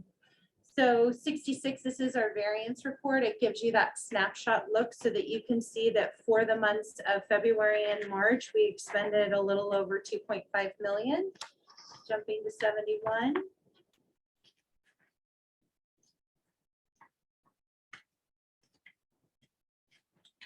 And if you could scroll down for me a little bit. So this is the last page of the AP checklist. And one of the items that we talked about in one of the previous meetings was this AP checklist. It gives you a short account number, right? And so if we look in that column, it starts with 21. That means the bond fund. And then the next 4 digits are what we call the resource in our account segments. And so at the bottom of the page, we've added a footnote there for you as we talked, because one of the questions that came up is, hey, how do I know which bond measure this is? How am I going to know if it's measure R? And here, kind of pivoting on what I just shared about those state dollars that we receive, how do I know if it's not actually one of our local bond measures? How do I know if this is an interest earning or if this is those state dollars that we received? And so you can see there at the bottom of that page, you can see we have the 4-digit number if it's measure D 2010, if it's measure E 2012, if it's measure R 2020, and if it's 9790, that's what we call bond related revenue. So that's where the dollars come in from the state, from the interest that we earned on the cash on hand, the dollars that really, the state dollars and the interest dollars that leverage our local dollars even further. And so do you see that on the bottom of the AP checklist? And so this is a footnote that we're now going to include on all of our AP checklists. So as you're looking across the expenditures that have been made on our AP checklist, you can identify those against a bond measure. And that's how it was a great recommendation, and it's how we've added that note so that you have that greater transparency. And so those were really some of the highlights that I did want to share for tonight. And I'll open up if there are any questions. Yeah, I have on page 65 of the agenda, it's the bottom of note 5, where you talk about how they, additions and subtractions type. On this January 22nd, you have Hercules and you have Shannon. And why did you have these changes? Why did they add more money to their budgets? So for both Shannon and for Hercules, we went to the board on January 26th of 2020 and asked the board to increase the project budget for both of those schools so that we could implement the scope of work that was from the 2016 facilities master plan. And so very specifically, the Shannon project itself is providing a multi-purpose room for Shannon. And in order to implement that scope, these were the estimated dollars that we would need to complete the project. And then for the Hercules Middle School and High School, it's a new science building classroom that we're building. And so the way to really cut scope out of that project would be to cut science classrooms. And so we came forward and identified essentially the existing capacity for that site, projected enrollment. And so we asked the board for additional budget dollars for the Hercules project so that we could build the 8 classrooms, which is what they currently have, which supports not only the high school, but also the middle school. So as part of our procedures and in our bond program management plan, we have what's called our site budget authorization form. If you could just go to the next page for me really quickly. I wanted to show you something really quickly. So this report, actually, you're gonna have to go one more page. So this here is a report that was created so that we could capture all of our budgets on a single sheet of paper. We cheated, it's double-sided. So it's got a front and a back, but it's got your elementary schools, then your middle schools, if you could stay right there on the elementary schools. So part of what we do is any change to a board-approved project budget requires board approval, and that's an increase or a decrease. So for example, if you see there the Michelle Obama line and you look in the last column, you see there's just shy of about $1 million left on Michelle Obama. Well, we've completed the project. We completed the intent of the 2016 facilities master plan. We've completed the financial reconciliation and closeout of that project, and we have those remaining dollars there assigned to that project budget. And so the next step as staff is we take a recommendation to the board on our site budget authorization form where we say we have these remaining project dollars. We completed the project. Historically, it's always been staff's recommendation that we return those savings to the fund balance, because in situations like we've had at Shannon and Hercules, that ROM, back when the board adopted the 2016 facilities master plan and said, here are the dollars that we anticipate we need for that project, may not be enough to complete the implementation of the scope. We've seen tremendous escalation costs. And I think everybody here is quite familiar with just the market being absolutely unpredictable and in a place that it hasn't been for quite some time. And so it's always been our intention to leverage additional state dollars and to return any project savings to the fund balance to ensure that we could implement the scope of the 2016 facilities master plan. And that's allowed us to really kind of increase and kind of cover the gap. For example, the Pinole Valley dollars that we received, that was the 23.4 million state dollars, transferred it in, additional dollars that went to the fund balance. And so at the long and short of it is, anytime we make as staff a recommendation to increase or decrease the budget, it goes to the board for their ultimate approval. Right. And that's how we really capture that information for you in that single sheet snapshot. And this is also how we take the information to the board, because we found that it was really important to have a consistent style for reflecting and reporting that information. And we hoped that by doing that, people would feel more confident being able to review the information. The last thing I'll point out, if you could scroll up just a little bit. I just wanted, now this, like, for instance, you were saying about Michelle Obama, that's 1 million. The Shannon and Hercules come up to 7.2 million. So is there any way where you show that, you know, we've got this much money left over? you know, I mean, this could be an all one time. You could have spent all the, you know, all the threes before Shannon and Hercules. There must be some fund, you know how much is in that balance of extra money. We do. And so if you could scroll up just a little bit, one of the things we do in the third column at the top where it says board approved budget.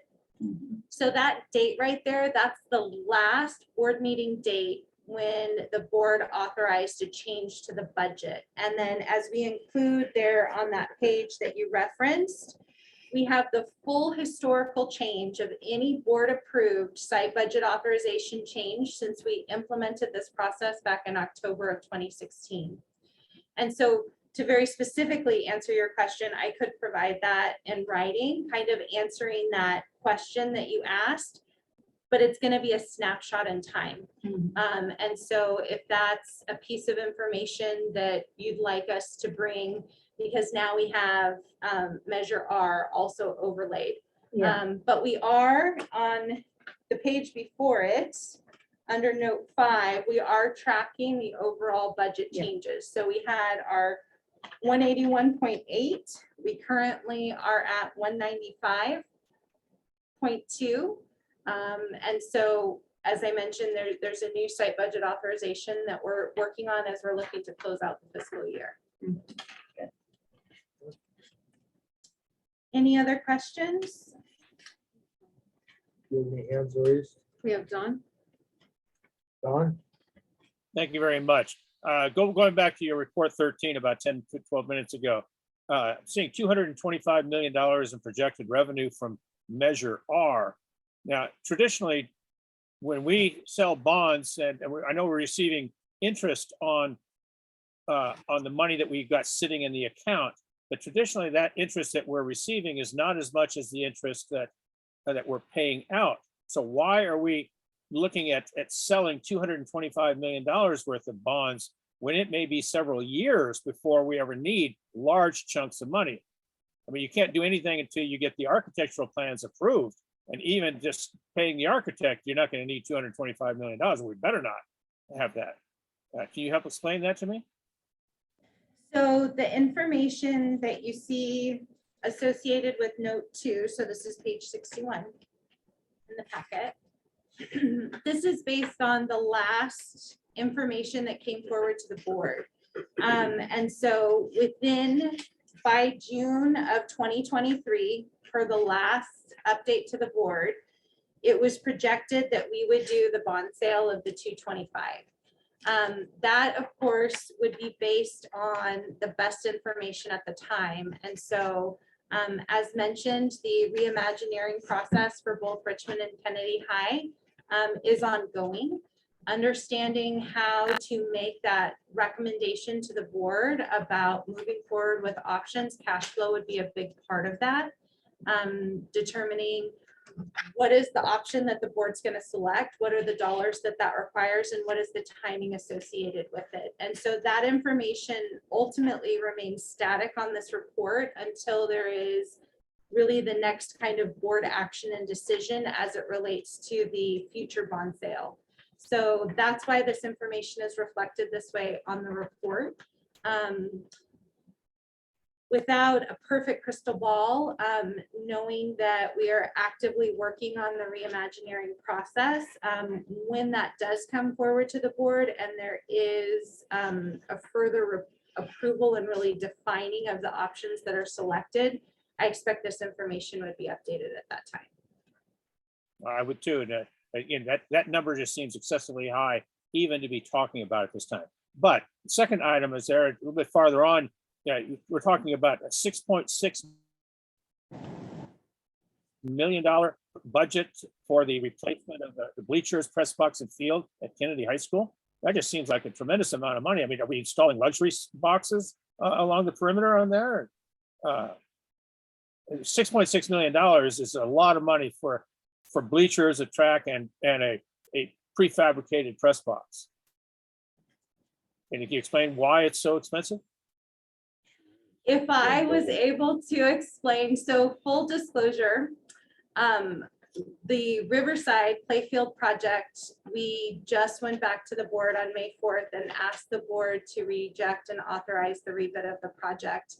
The bids that came in on that project were about 150% our engineer's estimate. The market right now is absolutely wild. It's not only the cost of materials, some of the things you've seen, right? At one point, the cost of lumber was up, cost of steel. We can't get wires because there is one of our sole sourced materials is made in Ukraine, can no longer get that product. We are facing a lot of challenges right now when it comes to cost and just long lead on the items for which we've already procured. So unfortunately, we're seeing a lot of projects come in much higher than we've anticipated for them to be. And without a crystal ball, I'm not sure what's to come in the next couple of months. We're looking at value engineering strategies on that job. We're looking at timing of projects. We are trying to be as flexible and nimble as possible to still do all the work that we have in front of us with the dollars that we have. But we are facing tremendous challenges in the market right now. I And understand. I'm sorry. I wish that wasn't the case, but I'm seeing it every day on my desk. Well, we're all seeing it in our homes as well, but that's just still seems like more expensive by a factor of 2 to 2.5 at least. That's just a tremendous amount of money for what we're talking about there. Anyway, thank you for your response. And maybe one of the things, so that project is going out to bid. And so at a future meeting, we can bring more information specifically as it relates to the scope for that project.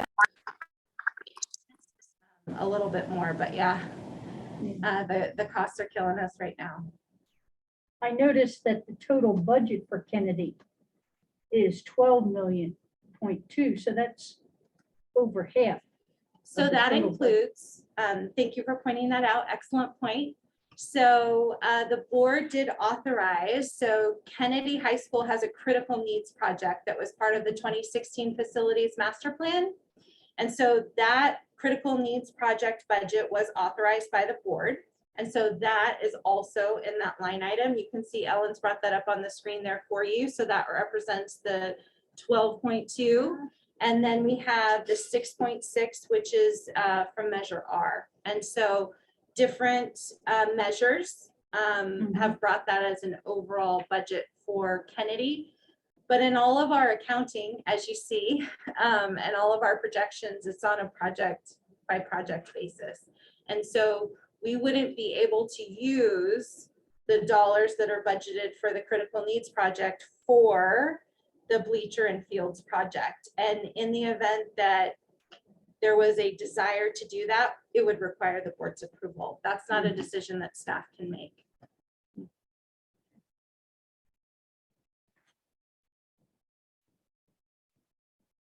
Any other questions at this time?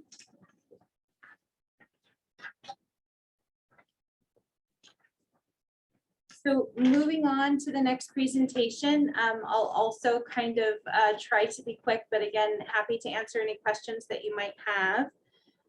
One of the things that can get a little tricky sometimes is which audit has which scope and which one are we working on? And you said you finished one, is that the other one or is that this one?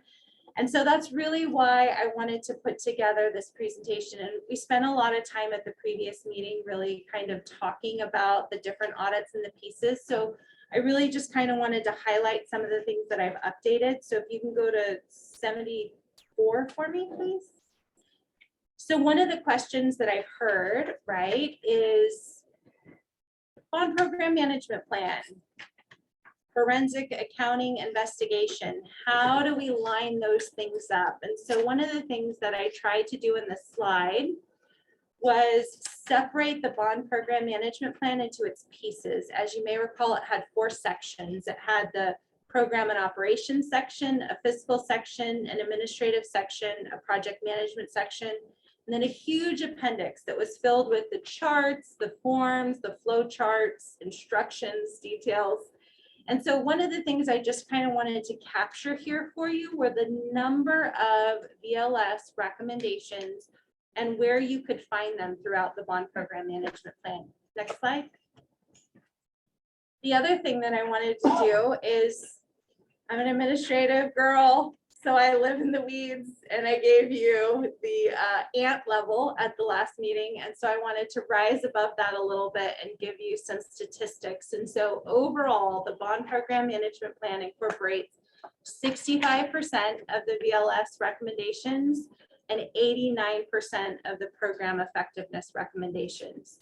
And the VLS is the FAI. Yes, it is. Absolutely. And so part of the appendices for the bond program management plan kind of includes that audit guide that helps you track any particular recommendation and the bond program management plan location for that recommendation. You jump to 81 for me, please. So those are just a couple of higher level highlights that I wanted to share. Another update since our last meeting, we've completed 2 more of the school facility program audits. These do have a really tight time frame for which the audit must be completed and submitted to the state. So we have now completed both audits for El Cerrito High School. And so we have 2 more SFP audits under our belt. It's so exciting. I can't tell you how excited I get when we're able to move another one to the completed column, because at the end of the day, that means that we get to keep all of the money that we've received. And that's terribly important to our program and to our community. So if you could jump to 85 for me. Now I want to give you a quick look ahead.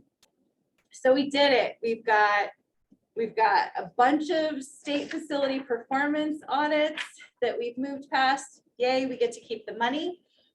We have completed our fiscal year 21 performance and financial audit.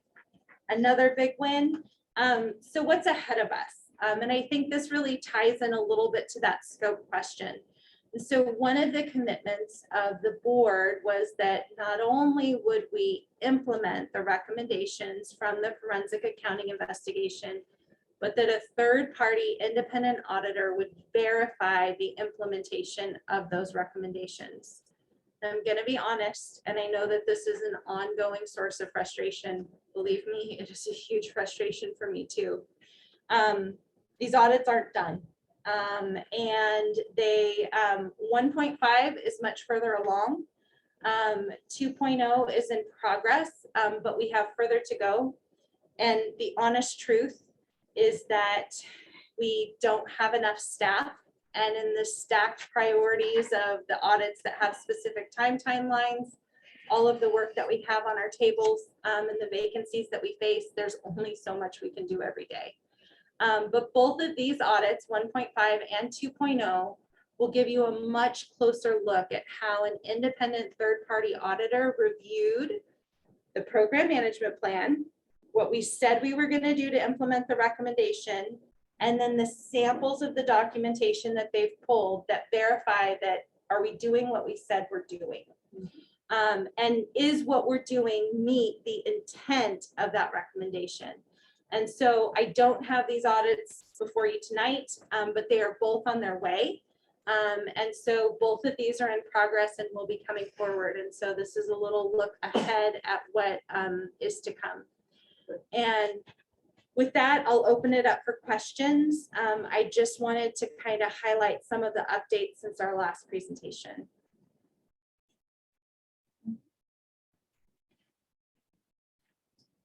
Any questions? Everybody? Okay.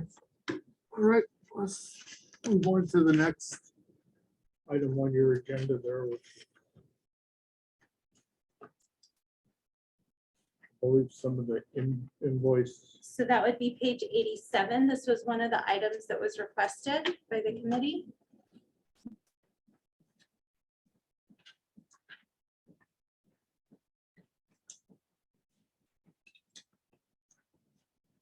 Who requested it?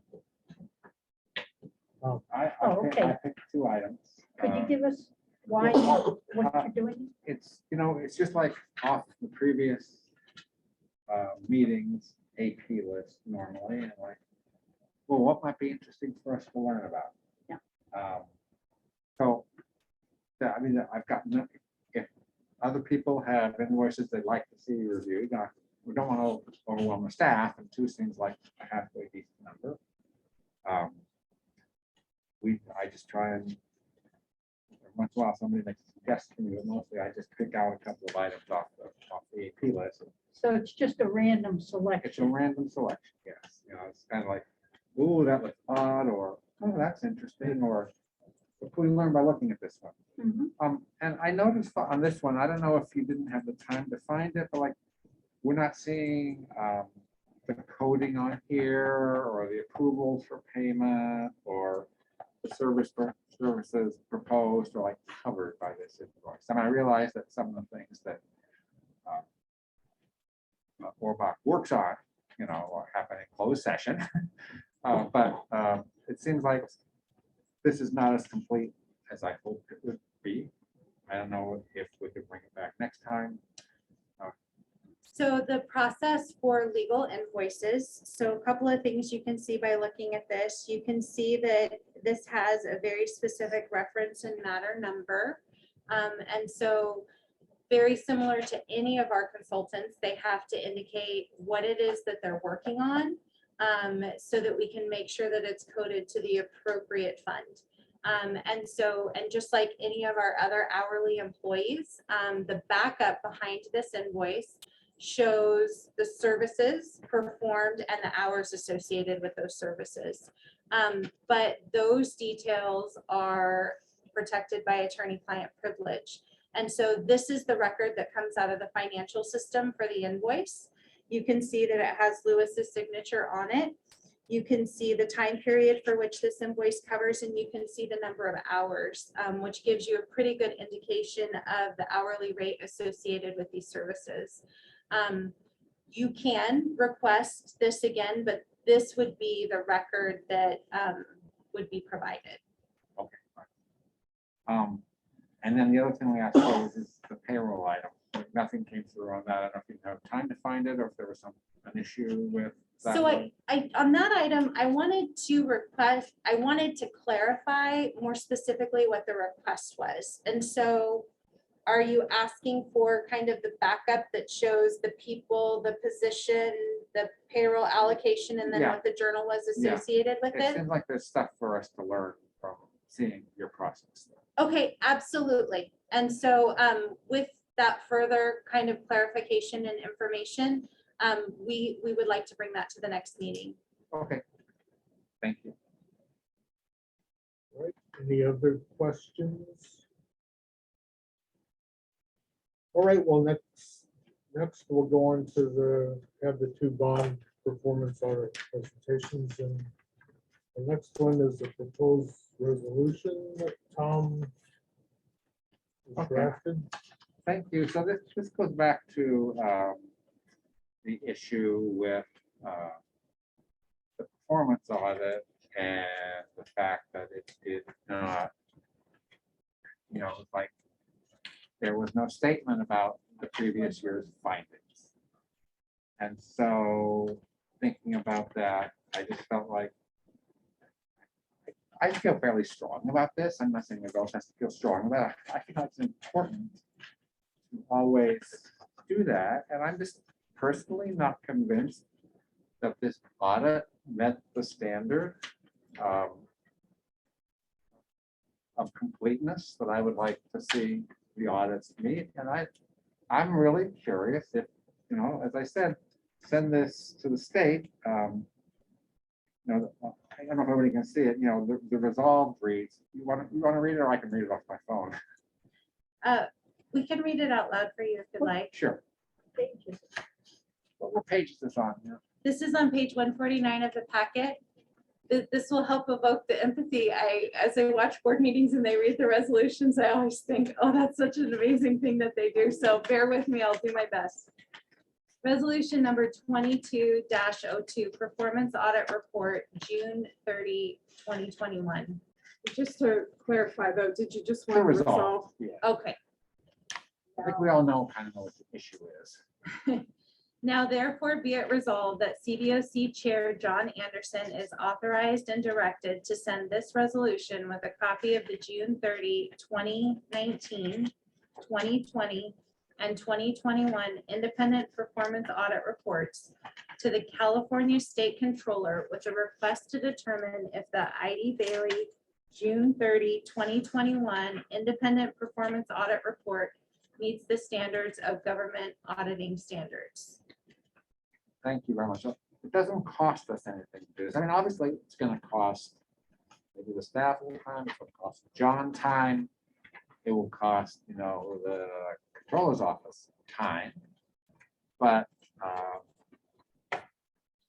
I just felt like I'd like somebody other than the auditor telling me that, don't worry about it.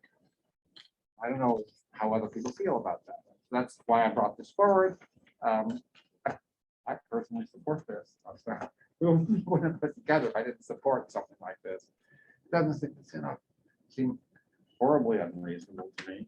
You know, I think I heard several committee members this evening saying, well, like, you know, just saying you left it out of the audit doesn't mean that you thought it was coming.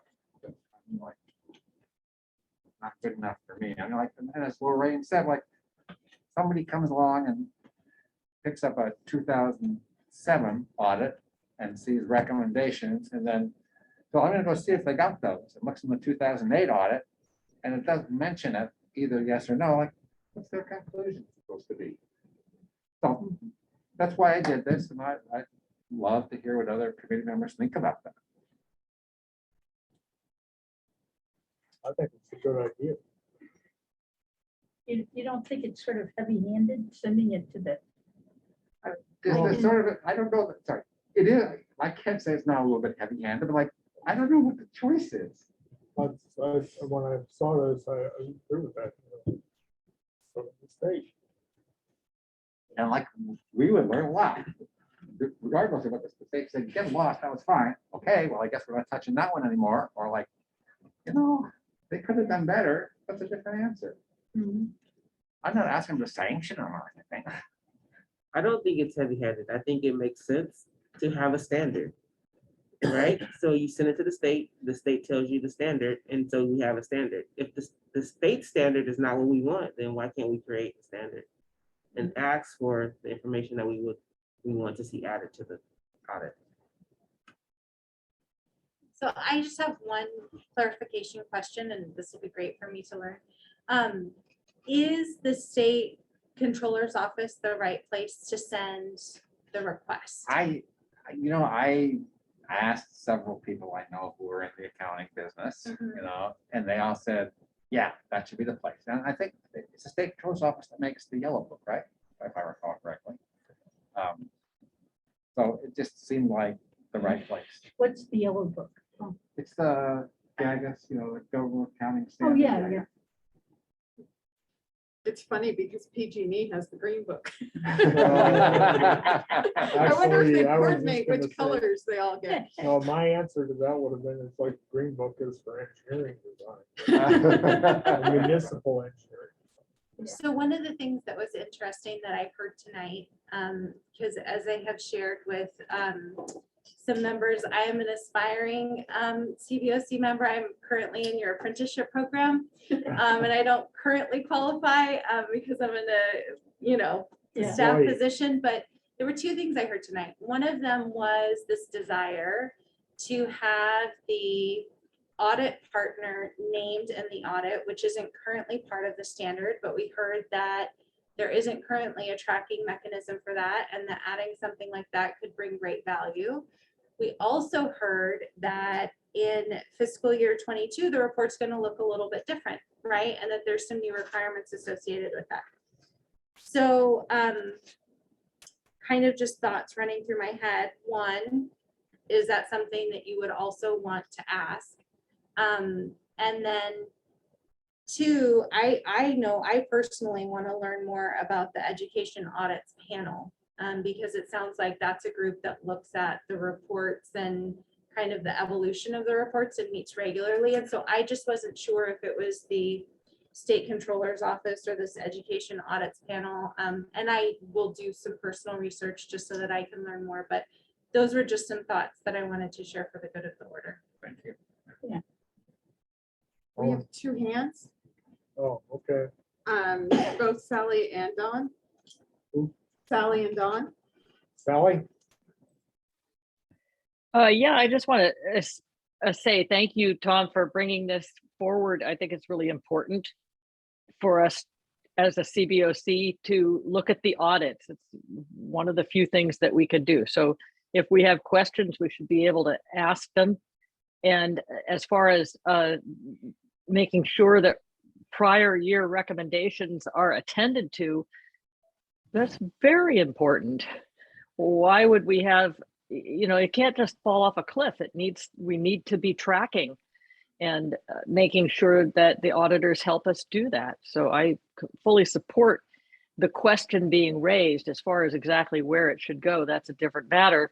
It seems like if we direct it to the place that Tom, you thought was the best place, and then they can always say, well, we're not the right ones. These guys over there, they're the right ones, or something like that. We're just learning. But anyway, thank you for raising the question, and I approve this personally. Who's the other one, Don? Yes.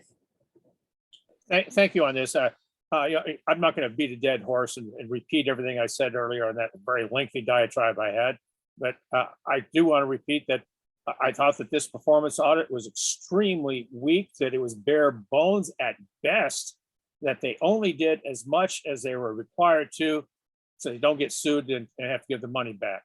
I think that you need to bring this to the attention of somebody. Obviously you can't bring it to the district or to the board. They don't have the authority on this. So who do you bring it to? You go to the grand jury, you go to the newspapers. I think the state controller might be the person to do it, but somebody needs to bring it to the attention of somebody so that we actually have a decent performance audit.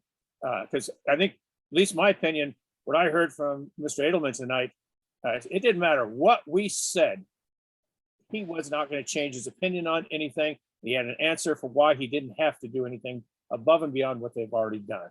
So I would not expect to see any changes next year or the following year or any other year. Not from this company, at least.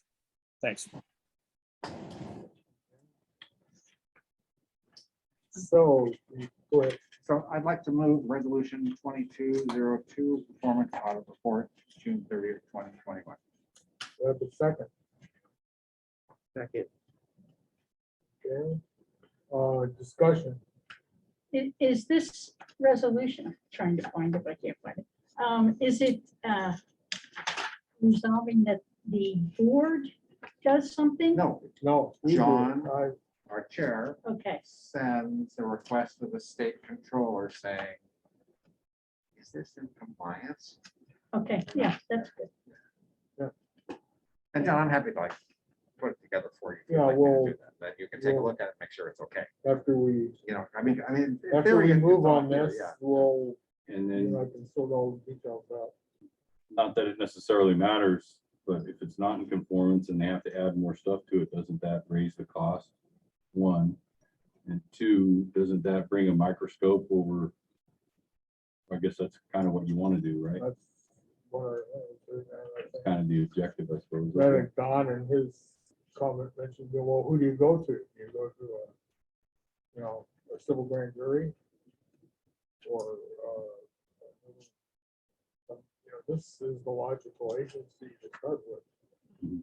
Like I think Tom said earlier, if they're not the right ones, they'll point us to someone, they would be independent.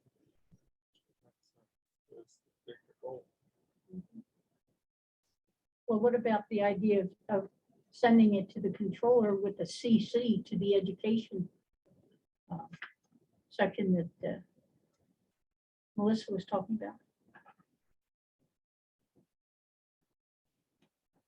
I guess my only thought about that is, I don't know that this only applies to education. Hmm. I mean, The standards don't. No, only the way apply to you, education. the way you worded it, it could be to Caltrans type project. Yeah. Or a East Bay Mud operation.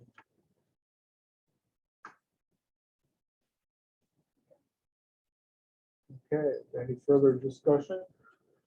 Well, if not, I'll call a vote. So I guess we'll go person by person. So, is Sally voting or no? She can, okay. She can vote. Okay, Sally DeWitt.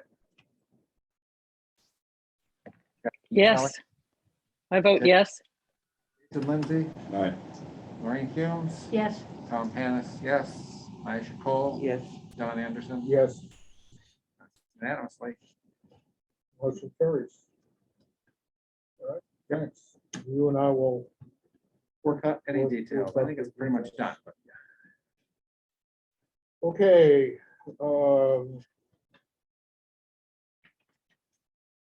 Let's see, I'll stick with Tom. Where do we stand on Oh, the annual report? Okay, well, Lorraine, several weeks ago, very kindly sent me a number of things which I'm now working over. So schedule meetings, tasks to be completed, instructions to CBOC members, if they want to update the document and so on. So that's all very useful.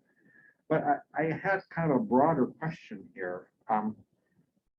It's my recollection that our plan was we would have the full annual report due at the end of November. But then we were going to try and get a report on the performance financial audit out by June. And my thought is, I feel we should have the results of the forensic review, implementation 1.5, and the review implementation 2.0 in our hands before we issue this. And I don't know if the state controller is going to take 2 weeks or 2 years to reply, but it'd be interesting to see if something comes back from them and whatever the relevant time frame is in terms of incorporating any potential thoughts that come out of the 2 forensic reviews. I mean, that would delay in a significant manner just the annual review of the performance and financial audits, but I just think that maybe there's something to be gained by waiting until we see what comes out of those. I don't know what other. I agree with you. We probably need to go, we have a resolution, but I think we did it Yeah, end of the last year. I think it's January, maybe, I'm not it's sure. 21. This is the second year, so I think it was right at the end of. Okay, We'll just probably have to go and revisit that and see if we need to bring up. okay, I will go do Another some resolution research on change. that. Yeah, I think it's in the minutes for the December meeting. Attached to Okay. that. I'll find that resolution. Okay, also, last time, we didn't have the, from the county clerk, the financial for taxes. Has that come in yet, Melissa? Yes, and so I'll follow up with our business office to get the copy. So that could go in it, and I don't know if by that time the one for this year would be out or not, I don't know. Okay, thank you, Tom. Just a quick report. Sally, our ad hoc committee with Sally and myself and Melissa and Lewis.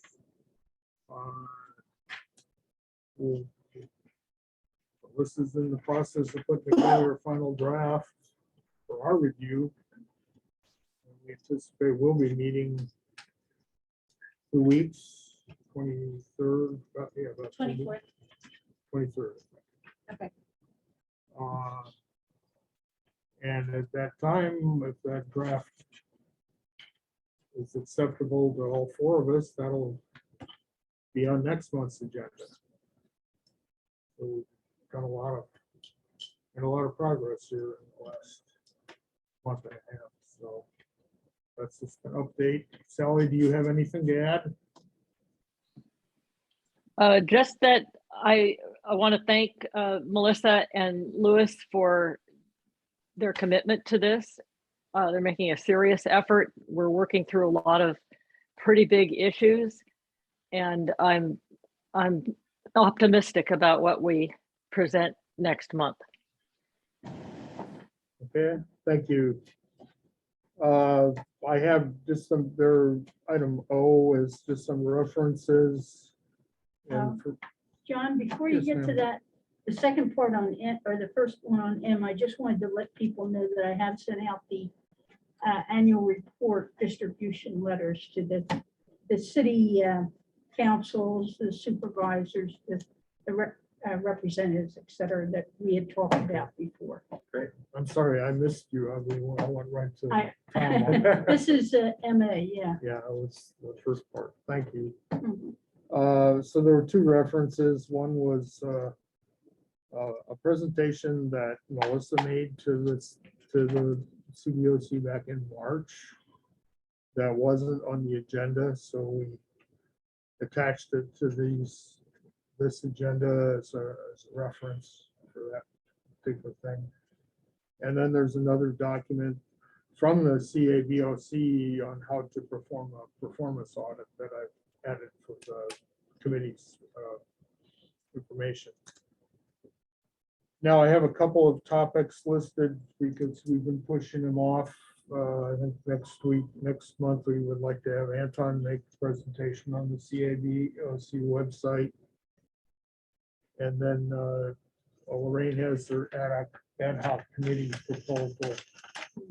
And I also want to do the CBOC website. Yeah, you and Anton will work with that.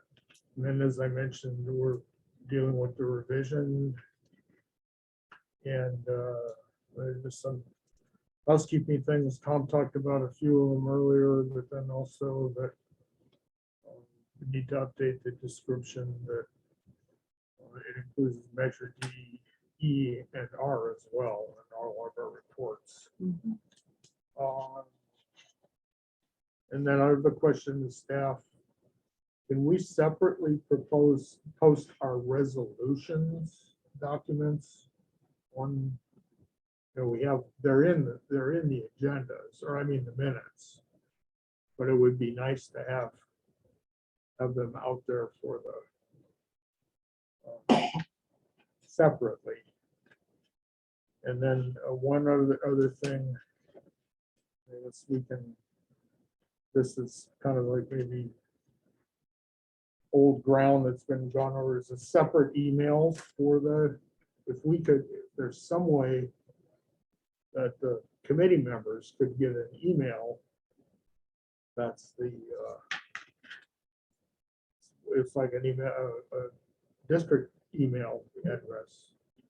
And if we're off the committee, the email goes away. But I mean, it's much easier, to handle that. We have a separate email that only deals with CBOC information rather than having it, when I joined, I set up a separate email address myself on one of my accounts. Well, we used to, Don had set one up. I mean, no, each Oh, Jason each has one. one, you Okay, have yeah, I see what one, you mean. Tom has one, Yeah. Aisha, Sally and I. Some of the CBOCs have that, All yeah. the CBOCs just, that's just my one thing I'd like to. We get through some of this, I think that would be a good thing for somebody comes into the CBOC, they get a district email address. So I will check in with our chief technology officer on that. Because I've seen that, in my past experience on the civil grand jury, you're on the jury, you had a court email, and we did all of our business over that. Nothing got on personal email. Of course, there were reasons you didn't want to have personal email there, but that's beside the point. Okay, Don raised his hand on this side. Don? Thank you. On those email addresses, there's nothing that prohibits each and every member of the CBOC from setting up a free Gmail account on their own. I mean, we don't have to go through the school district on that. I mean, if that becomes a problem. But I mean, you can easily set that up, but we've done that with a lot of city commissions and such. But I just want to remind everybody also that you are all representatives of the district, and by law, you cannot delete any emails that have to do with CBOC business, and that you are subject to public records requests without question. I'm on another commission in the city of Richmond, and you've got attorneys. They're saying, I don't think I should have to do that. I said, what, did you skip that day of law school? Where it's been state law for decades and decades. But it's cost the city of Richmond many, many tens of thousands of dollars dealing with public records requests and attorney fees and trying to fight city commission members because they refuse to follow through on it. But just a reminder, yeah, you don't want to get yourself in any kind of trouble. So don't be deleting these emails. You need to hang on to them. It's costing. Better reason to have a district email. Say that again, please. If you have a district email address, that's always part of the district record, and when you leave the committee, that stays there, and you have no more access yourself. So, anyway, John, well, yes, ma'am. one other thing about the resolution, should we send a copy of that to the board? Because they haven't approved this audit yet, so they should know that we're not pleased with it or whatever. We have questions on it. And they specifically did not vote on it till we had our review.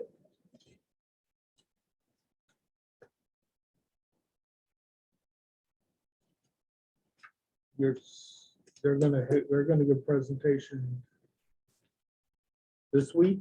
When do they have? Next It was being scheduled for May 18th. Or independent, I suppose we could just alert them that this is the I action. just- Yeah, No reason why not? This is a copy of our resolution.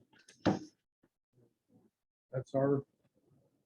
It's just that's like our annual job. report. That's. Yeah. what That's we our do. job. They don't, Yeah. So, anyway, well, anyway, I'd like to really thank everybody for coming tonight. And we went long, but we did have a lot of material to present and discuss. So with that, I'll adjourn the meeting at 8:37. thank you, John.